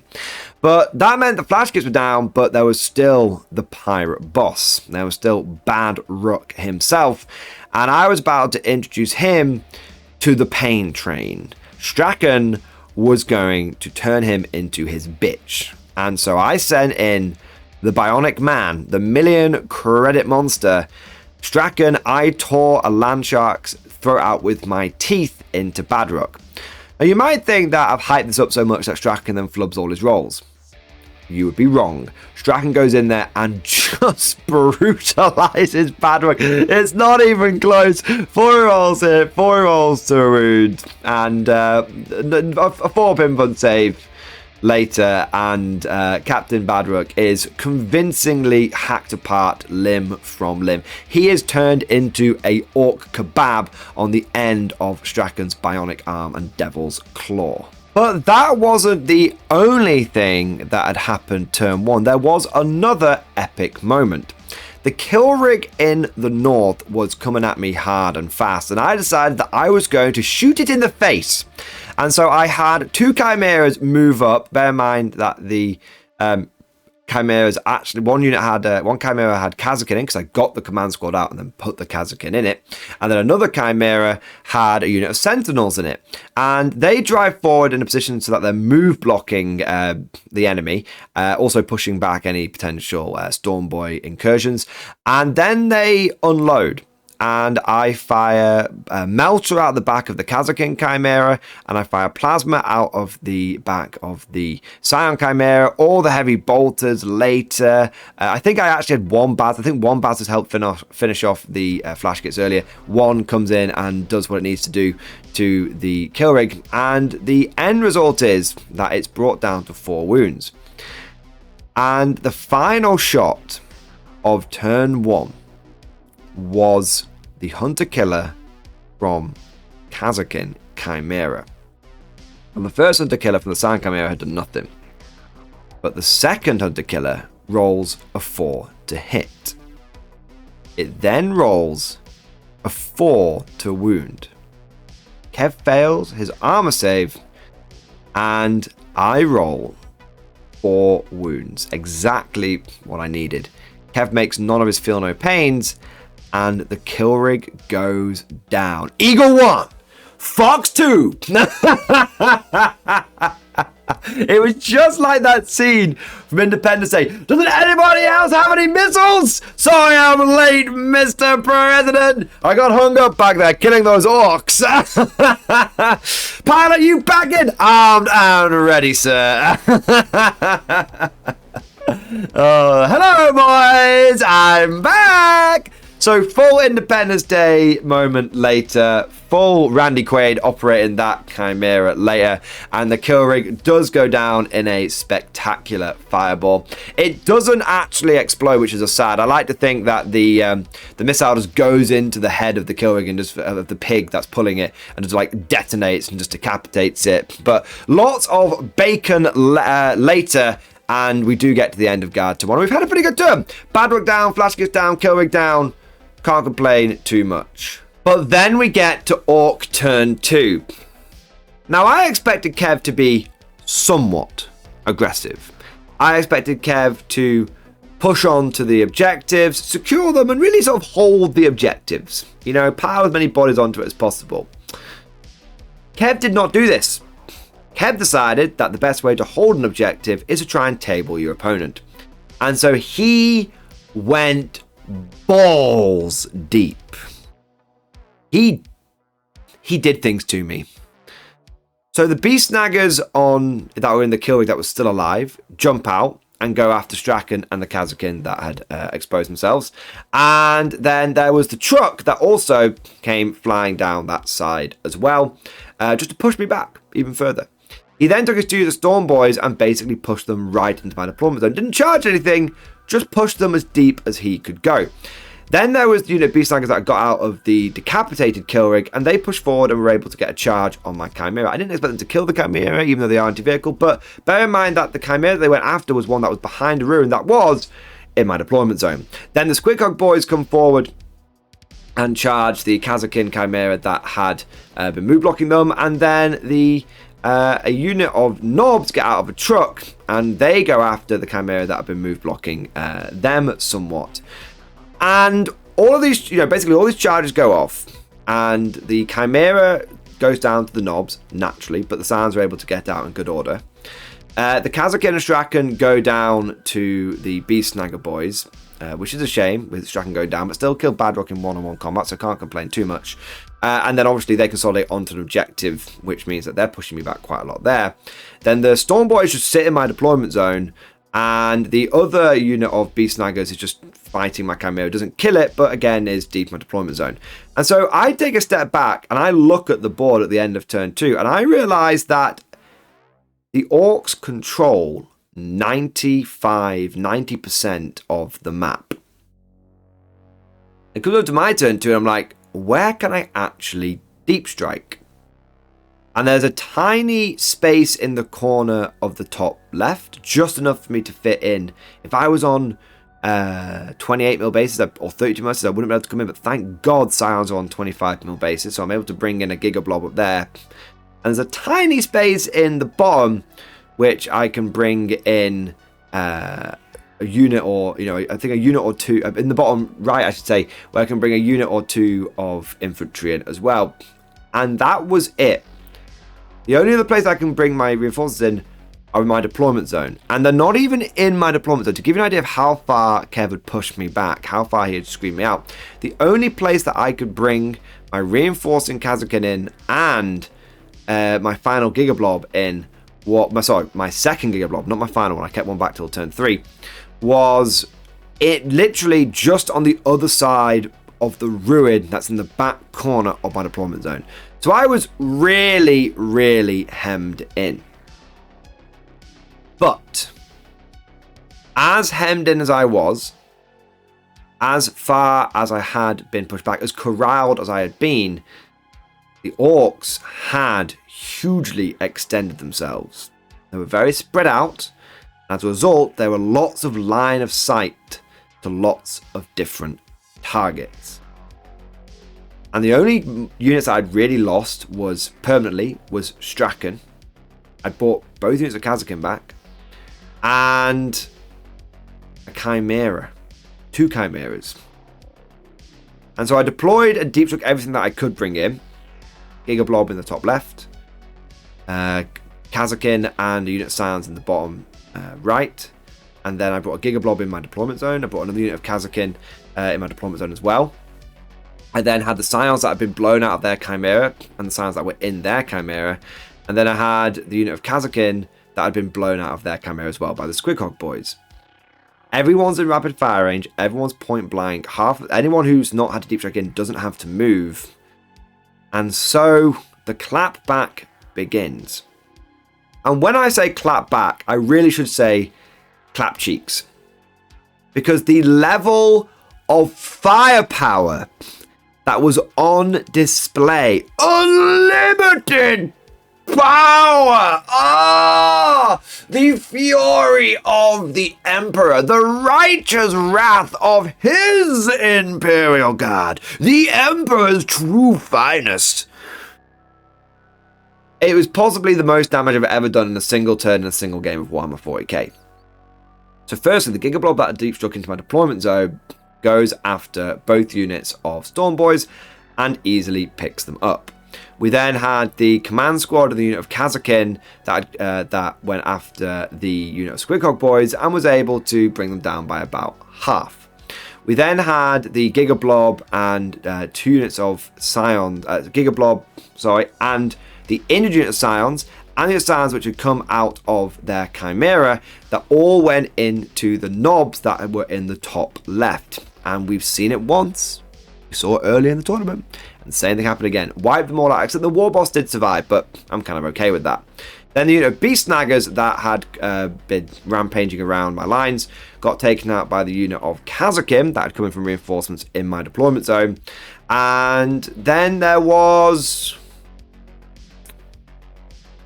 the unit of Scions that had come in the bottom right, which took out the enemy orc truck. And so by the end of my turn 2 shooting, the orcs that were left, there was 1 unit of Beast Snaggers and 1 kill rig on the bottom right objective. And then there was a War Boss in the top left. And then there was half a Squighog unit in the middle. That was it. There was a truck floating around the back end that wasn't doing anything. There was Mozrog, who was in the centre but hadn't been able to commit to the fight. Just haven't been able to get into the fight, unfortunately, due to a lot of the like movement lanes. And 2 units of grots. Basically, all of the offensive firepower of the Orc army was removed in a single turn.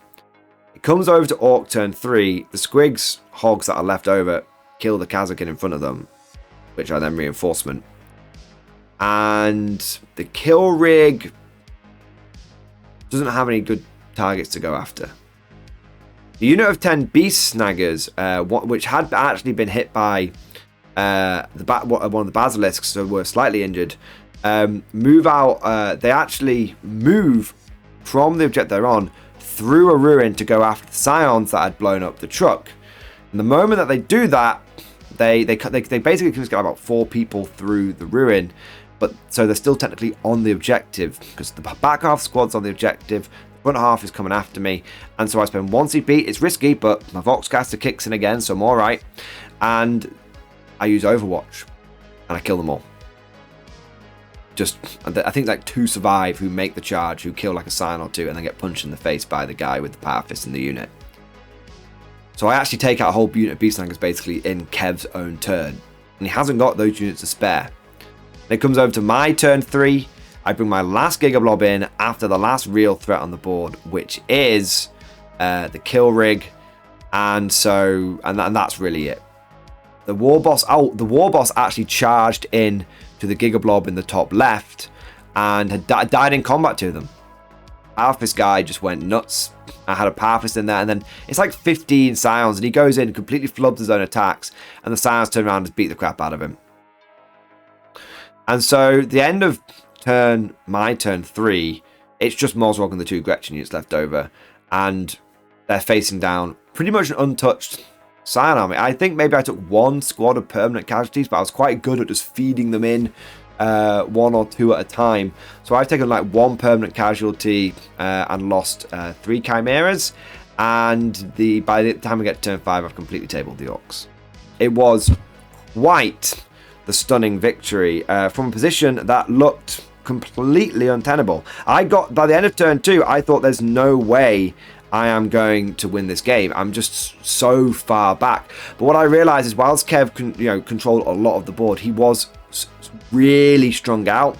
So he controlled more of the board than it really, controlled a lot of the board, but there wasn't a lot of substance to the control. It's lots of units that were just really strung out, their maximum length. So the final score ended up being 85-61. And if you came over to the board turn 2, end of Orc turn 2, you would have thought the Orcs couldn't possibly lose it. You come over to the end of my turn 2, and you're like, where have all the Orcs gone? Literally, Kev's team captain came over and was like, oh, mate, it's looking good for you. And Kev was like, yeah, we've got to see what the clapback's going to be. And then Dan came over, Kev's captain turn, end of turn 3, and went, where have all the Orcs gone? He went, oh, Kev, it's got a bit squiffy, hasn't it? Oh, my days. But it was still a great game, and that's the most pressure that I've been on in a tournament. And that could have gone either way with the dice rolls. If I'd had a single unit that had gone cold that turn, if my dice had abandoned me, if I'd even have been slightly below average, or Kev had been slightly above average, that would have been it. But fortunately, the scions went absolutely ham, and I was rolling like 11 plasma shots from a scion unit and getting like 15 hits after rerolls with sustained hits, and 2 damage just cuts knobs. Every failed save is just a dead knob, and it's a really big deal. And Kev wasn't very lucky on his war saves either. I think relying on a 5, you can kind of rely on a 4 invulnerable save to see you through. I don't think you can rely on a 5 invulnerable save. I think I've seen it too many times where Orcs have thought the 5-up's going to stop a lot of damage, and really it sort of takes the edge off the damage, but you're still going to take a lot of pain. So that was my second game versus Orcs the tournament, and it was a very convincing victory. And at this point, little side here, I've played against Orcs competitively a lot, and I've kind of got the science of Orcs, of fighting Orcs down. You draw them in turn 1, turn 2, and then you just smash them turn 2, turn 3. And that was my plan. And even though it was right down to the wire, the plan was executed successfully. Even though I was under a lot of pressure, I did manage to do what I set out to do. And before we get into the final game, I do actually just want to really iterate that point again and delve into it, because I would try and do it at the end of the final thoughts, but I'll probably forget about it, so I'll do it here. I think in this tournament, I had a sneaky advantage, which was not many people have played against this kind of guard army before, with all the crazy deep striking and how elite and how punchy the infantry were. Most people see a unit of 10 guardsmen, even if they're scions, and they really don't expect much out of them. And then when that unit of 10 scions starts deleting their best units, really takes them by surprise. And so I feel like a big advantage that I had that really shone through on certain games, especially like game 1 and game 4, was I had vast experience against my opponent's army. I knew exactly what their armies were going to try and do from the get-go, and they didn't know what my army was going to do. But if you look at the games where I hadn't played that faction much before, so I've not played much Necrons before, I've not played much Chaos before, you can see that I didn't have that experience advantage, and in that case, it really was a much tougher game, and I ended up losing both those games. So I think it's just a little example, little case study, if you will, of how important playing games of 40k is, how important that experience is. You can do all the theory hammer in the world, but if you're just not used to fighting a certain faction, understanding how a certain list is going to play, it will do you no good whatsoever. And so, little bit of a soapbox moment for me. Obviously, I want people to take away, experience is very, very important. A little bit of soapbox moment for me. The reason I don't put a huge amount of stock in Theory Hammer and Math Hammer, there's a reason why I always put a huge amount of importance on experience, because I think that makes the difference. But I'll get down from my soapbox now. You guys don't need me lecturing you. Let's get into game number 5 and the final battle of not only the day, but also the tournament. And let me tell you, it was all to play for, because having won game 4, it meant there was only one battle between me and that sweet positive win-loss ratio. And I ended up getting paired into Angus and his Tyranids. Now, I love a good guard versus Tyranid game. It is one of the iconic matchups of the franchise, of pretty much any franchise. Humans versus alien space bugs, you can't go wrong. You've got aliens, you've got Starship Troopers, all that kind of good stuff. And let me tell you, I annoyed Angus no end by quoting those movies at him throughout the game. Clearly, it was a form of psychological warfare. No, it actually wasn't. I'm just a big nerd that loves those movies. So naturally, sir, upon sighting the Tyranids, sir, I said, "We are going in with the first wave! Means more bugs for us to kill. You smash the entire area, you kill anything more than 2 legs, you get me! We get you, sir!" Oh my god, I was hyped for this game. I was in the zone. I was ready. Throw me in, coach. I'm ready. The mission for this final game was vital ground. There was no objective in the middle. Rather, there were just objectives on the flanks and in each player's deployment zone. Now, speaking of deployment, for this mission, we did Crucible of Battle. And the only other thing that was pre-game we need to mention is, for the first time this event, I went against someone who picked fixed secondary objectives. Now, I always go tactical just because I played a lot of 9th edition and that was only fixed objectives and it kind of got very stale and boring. So I always go tactical whether it's the right thing or not. And sometimes it does bite me in the bum. But for Tyranids, going fixed is often a very, very good choice. And that's because they have things like Biovores that can, sling spore mines around and they can do great objectives. That's exactly what Angus wanted to do. He had one Biovore in his army. And so he picked engage North fronts and deploy Teleporter Homer as his secondaries. And I saw he did this and I went, "Mate, just want to double check. You really want to take those fixed missions?" And he was like, "Yeah." And I said, "Because I presume you're going to do that with your Biovore." And he went, "Well, I might do." Sort of gave me a cheeky grin. And I went, "Okay, but just to let you know, I do have my own indirect fire." And I gestured over towards my 2 Basilisks. And he was like, "Oh, okay." So I said, "Are you sure you want to take those? I'm not going to put any pressure on you. I just want to make you aware of what's in my list, because we haven't gone through lists yet." And he said, "Okay, yeah, no, I'll stick with that. That's what I built the list around, and that's what I want to go for, so that's what I'll stick with." Now, before we get into the game, I want to throw the situation over to you guys, because I could see straight away that if he picked those objectives, that he wasn't going to score them, because I was just going to kill his Biovore turn 1. I've got 2 Basilisks. The stat line on that thing isn't that job. It's like 5 wounds, not toughness big, and with only a 3-up save. And so I gave my opponent the best possible chance to, I gave him a chance. I said, are you sure you want to take those? And I feel like that was the right thing to do. However, I also felt kind of bad because I could see exactly what was going to happen from this. And so I do feel like maybe I should have explained a little bit more to him and said, mate, first turn I'm just going to take your Biovore off. I really wouldn't go for those. But I also appreciate that we were in a tournament, and we were in a team tournament, and this was very much a competitive event. So what I would ask you guys is, what would you have done in that scenario? Would you have done the same thing as myself and given your opponent a heads up and a bit of a hint, like, I can counter you, I've got my own indirect fire?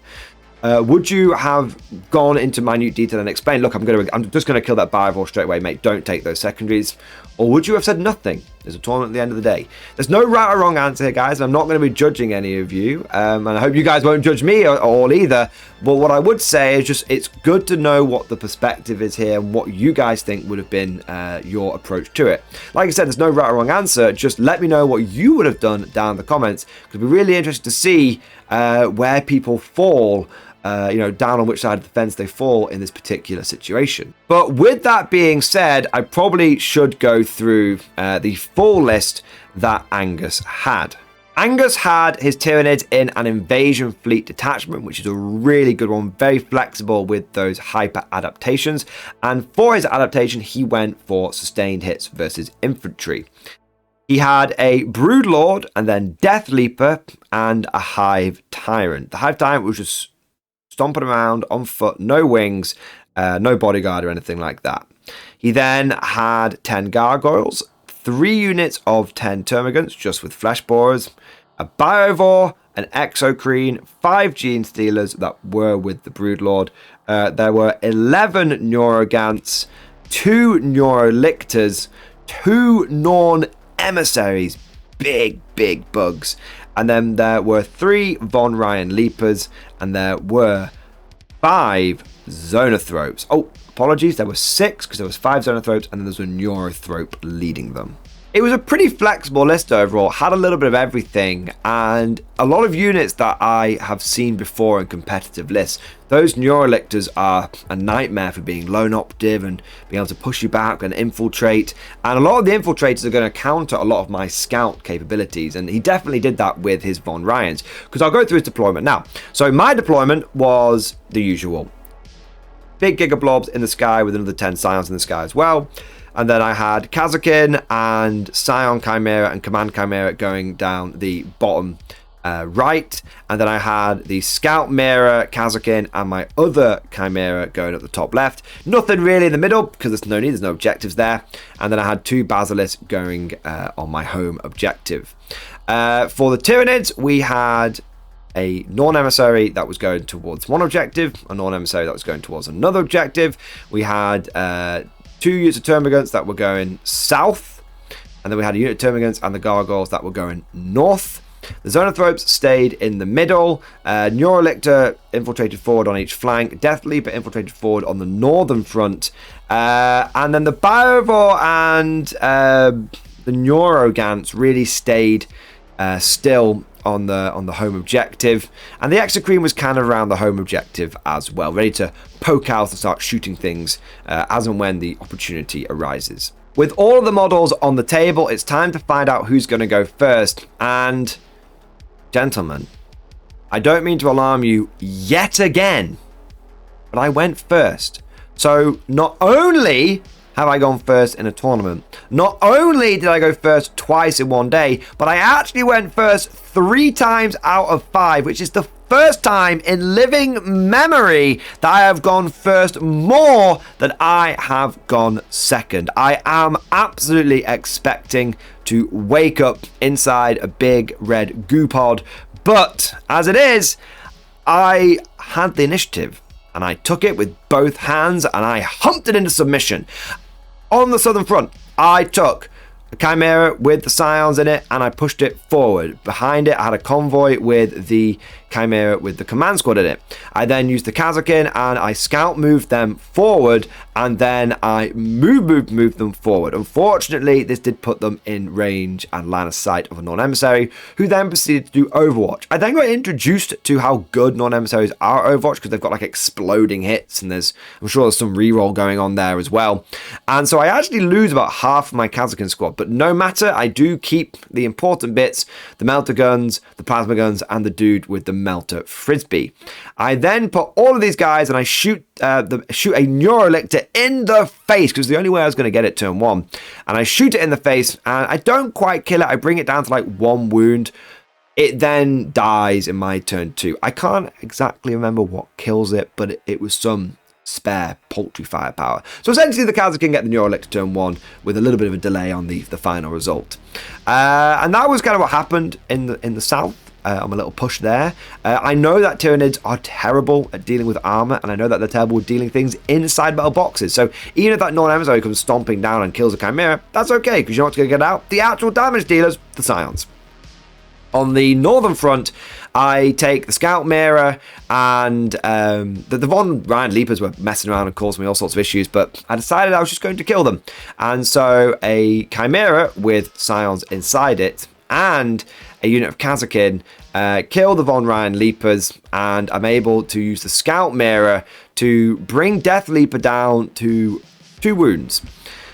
I also have some Basilisk bombardments which fly around, and they're able to kill the Broodlord and his Gene Stealer unit. They don't kill the whole unit down, to be clear. They kill most of the Gene Stealers, and that's really turn 1. And that's my turn 1. Go over to Tyranid turn 1, and the Norn Emissary comes stomping down in the southern front. Unit of Termagants come down there as well, and the Termagants just scream me out, trying to make my deep striking life a bit harder on that flank. And then the Norn Emissary comes in, it does some damage, it shoots me a bit, and then it charges me a bit, and it wipes out the last few Kazakin, who I then reinforcement. Yeah. My opponent used Shadow in the Warp this turn. I just passed the Battle Shock. Bit of a big rip, really. He was trying to do it to try and stop me from getting some reinforcements back, but unfortunately wasn't the case. I think the Chimera took some wounds on there as well, but Tyranids really, I cannot overstate how much they struggle with armor, which is not a good thing to struggle with in a meta of mechanized and armored things. But moving swiftly on.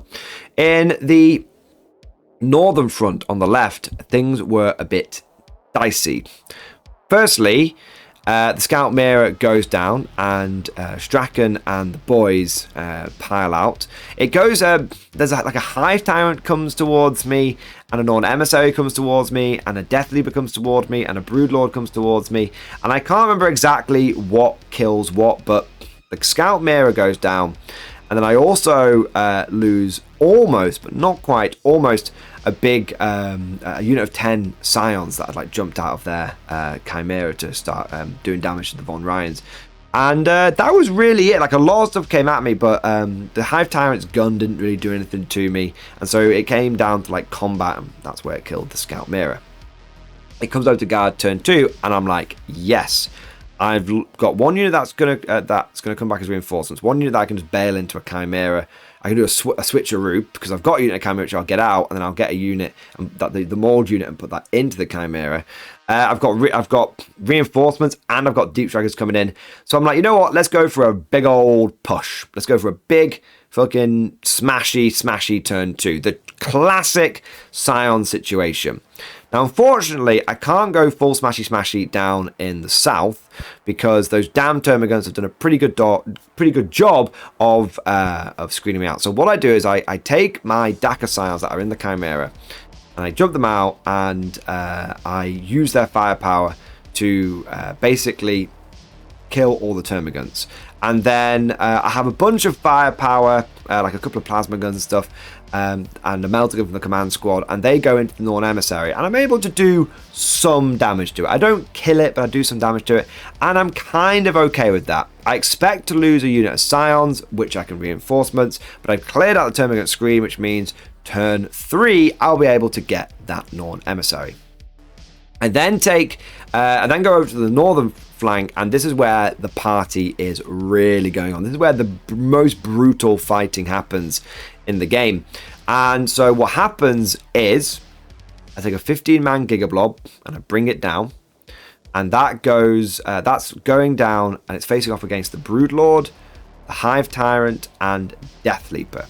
I then get one unit out of the Chimera, like I said, but I also bring in another unit of Kazakin from reserve, and I'm able to have 20 hurty units facing off against the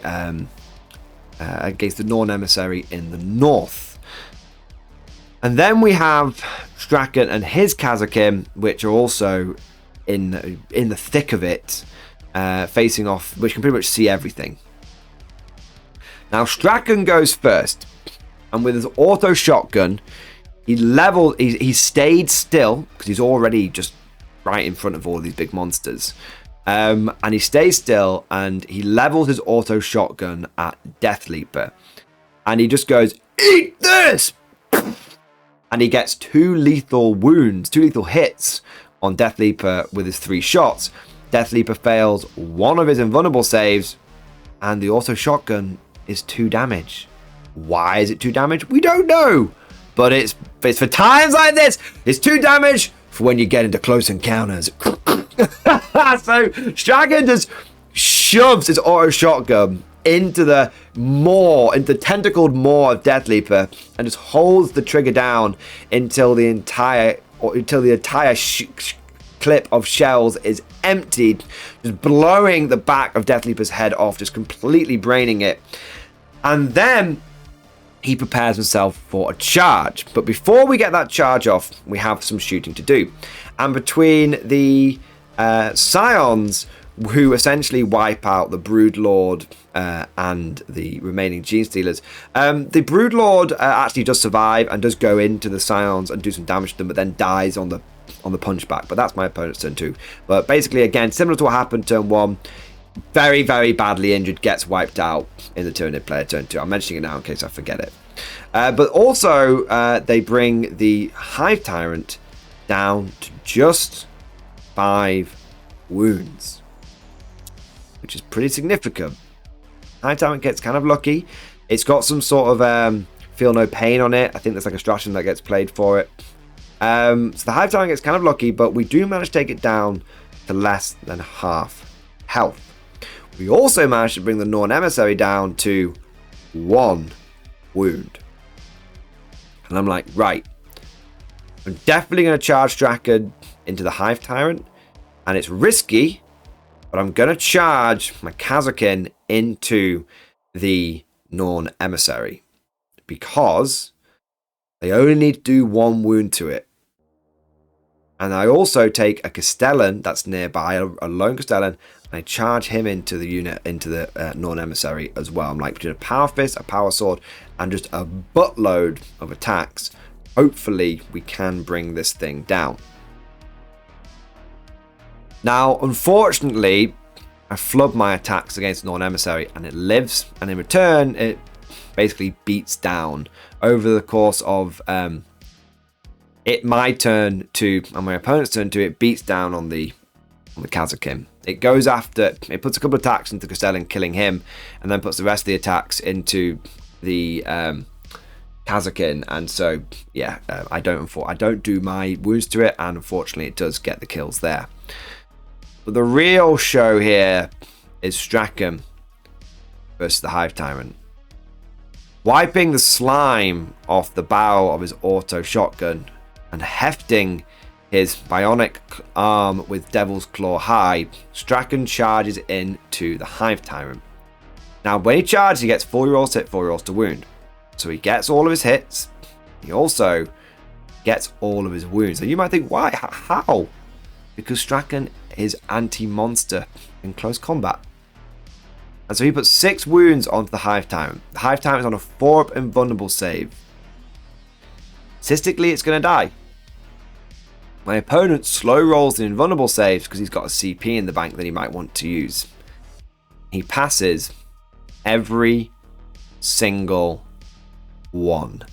No! Strachan, no! Oh! Glory denied! Because there's no way Strachan's going to survive the clapback from the Hive Tyrant, right? The Hive Tyrant hits Strachan, wounds Strachan, and puts 8 wounds on him. But Strachan is the Bionic Man. He too has a 4+ invulnerable save. And I too have a CP in the bank. So I am also well within my rights to slow roll these dice. And I roll them one at a time. I get to the final one. I fail it. That is the only one I fail. And the Hive Tyrant's weapons are only damage 3. Strachan's got 4 wounds. Yes! I'm like, if you can pass all the invulnerable saves, I can pass all the invulnerable saves. My God! Oh my days! So Strachan takes a grievous blow. He spits out a goblet of blood and goes, "Is that all you got?" I mean, the chances of one of us doing it are minuscule. The chances of both of us basically passing all of the important, passing between us 14 out of like 13 out of what, 14 multiple saves. Someone who knows maths better than I, please let me know what the odds of that are down in the comments section. Now, my opponent's in really big trouble now, because if he stays in combat with Strachan, then Strachan will get to fight first. So he doesn't want to stay in combat with me. But it goes over to my opponent's turn 2, and Angus fails his battle shock on his Hive Tyrant. Yes, with Synapse, he rolls a 1, a 1, and a 2. So now he can't even fall back with the Hive Tyrant, because if he does, there's a 33% chance the Hive Tyrant just dies. So it's like, you know what I'll do? I'll stay in combat with Strachan so I don't lose my Hive Tyrant, and I'll send something over there to help him. And he takes a bunch of gargoyles, 10 gargoyles, and he flies them over and he charges them in Strachan. And when all of the flapping wings and the acid spit was over, Strachan had taken 4 wounds. Now bear in mind he's on 1 wound left, and he's got a 3-up armor save. I roll all of the dice in one go as a flex, and I pass every single 3-up save. Sometimes power armor feels good. Strachan then turns around in my opponent's turn 3, puts 6 more wounds just through pure luck, because I don't have my rerolls this time. I put 6 wounds again on the Hive Tyrant. I make all of my hits. I make all of my 4+2 wounds.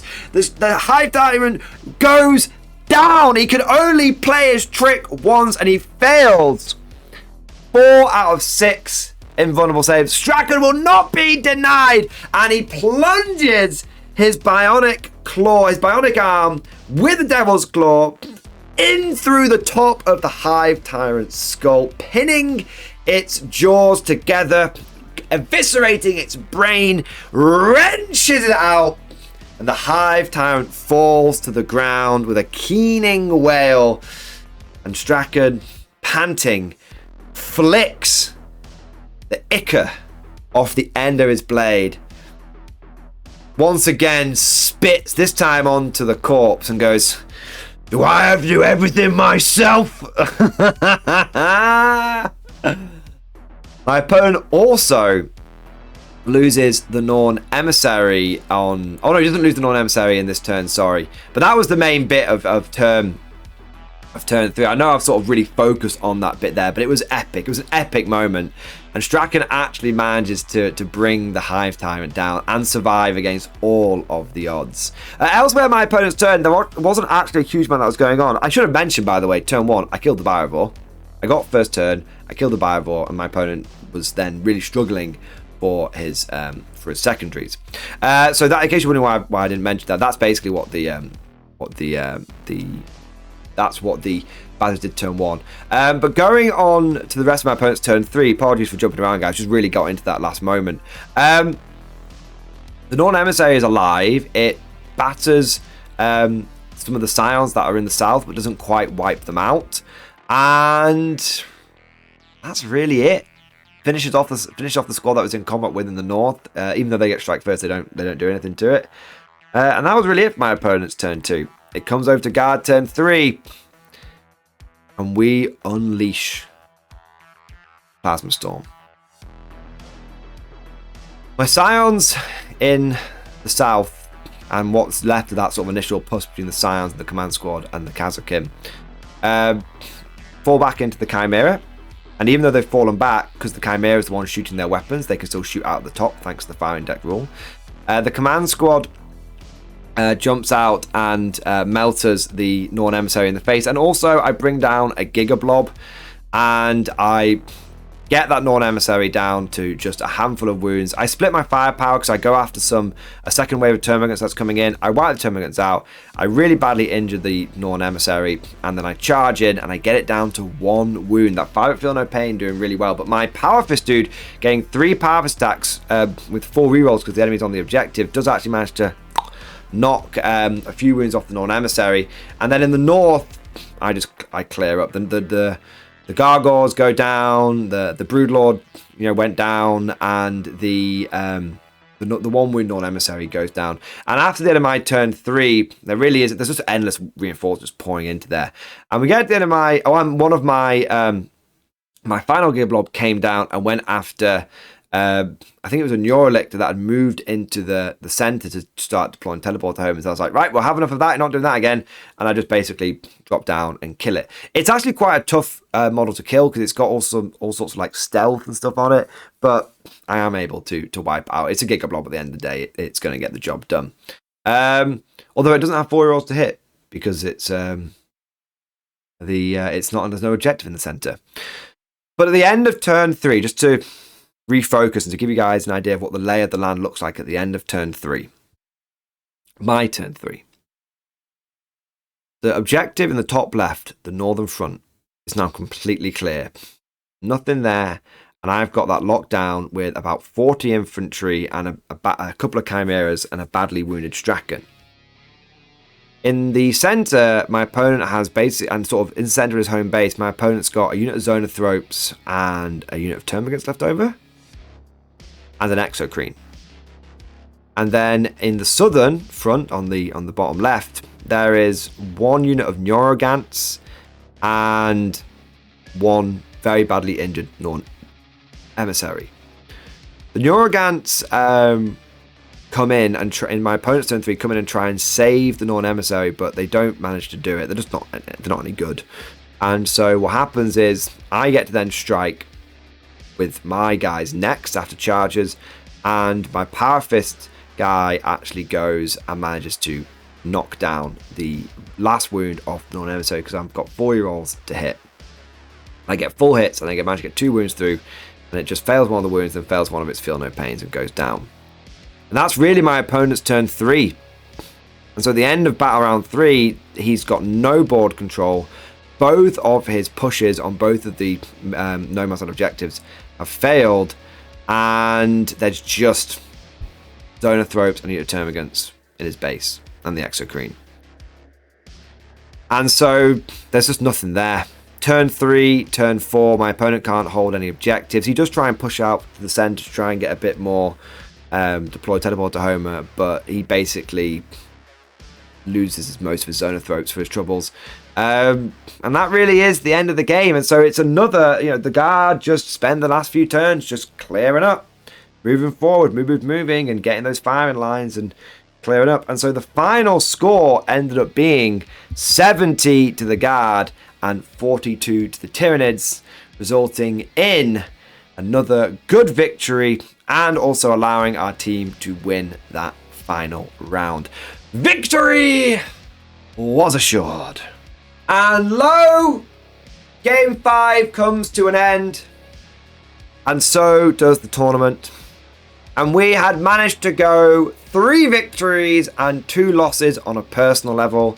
And our team, I believe, overall had won the first round, won the second round, had lost the third round, drew, I think we drew 1 round day 2, and we won 1 round day 2 as well. So we ended up going sort of 3, 1, and 1. And that was really good. A very, very good team result overall, and a very good personal result overall. Number 1 takeaways from this was the Scions hit like an absolute freight train. Those Giga Blobs, anytime they dropped down, they killed stuff. There was a couple of very big beasties that survived one blast, but they never survived the follow-up punch, and they were so badly injured that often they were made combat ineffective. And that went for whether it was a Norn emissary or a big unit of orc knobs.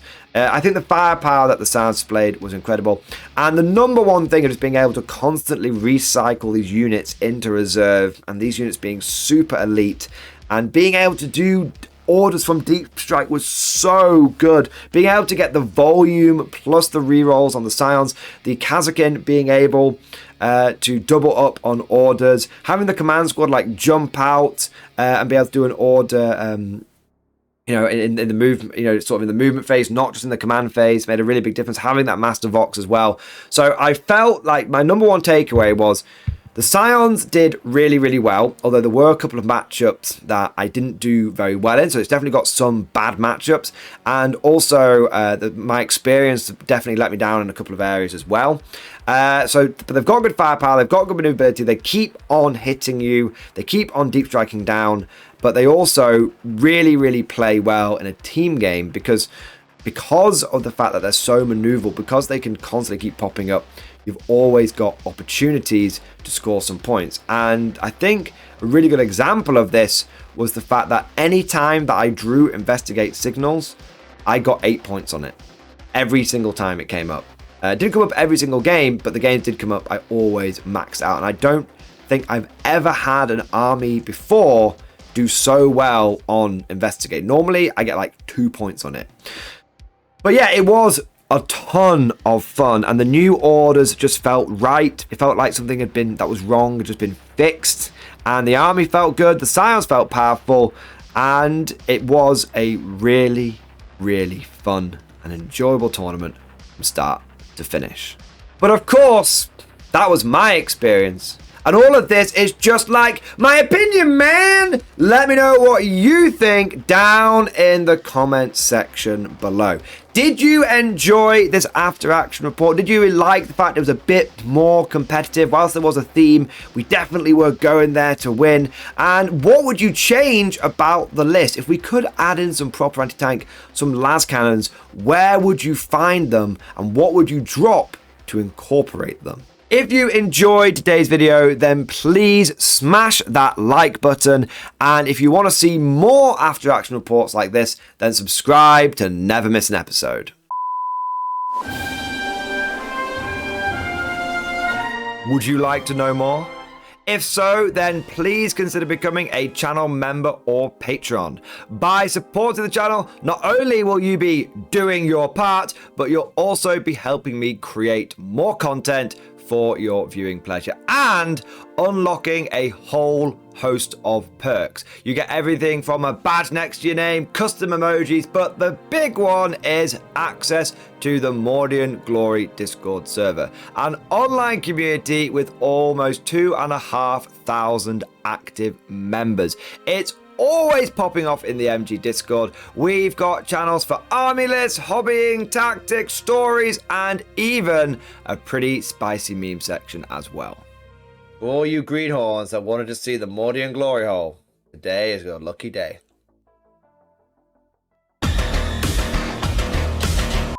And joking aside, I do want to say a massive thank you to all of the current channel members and patrons.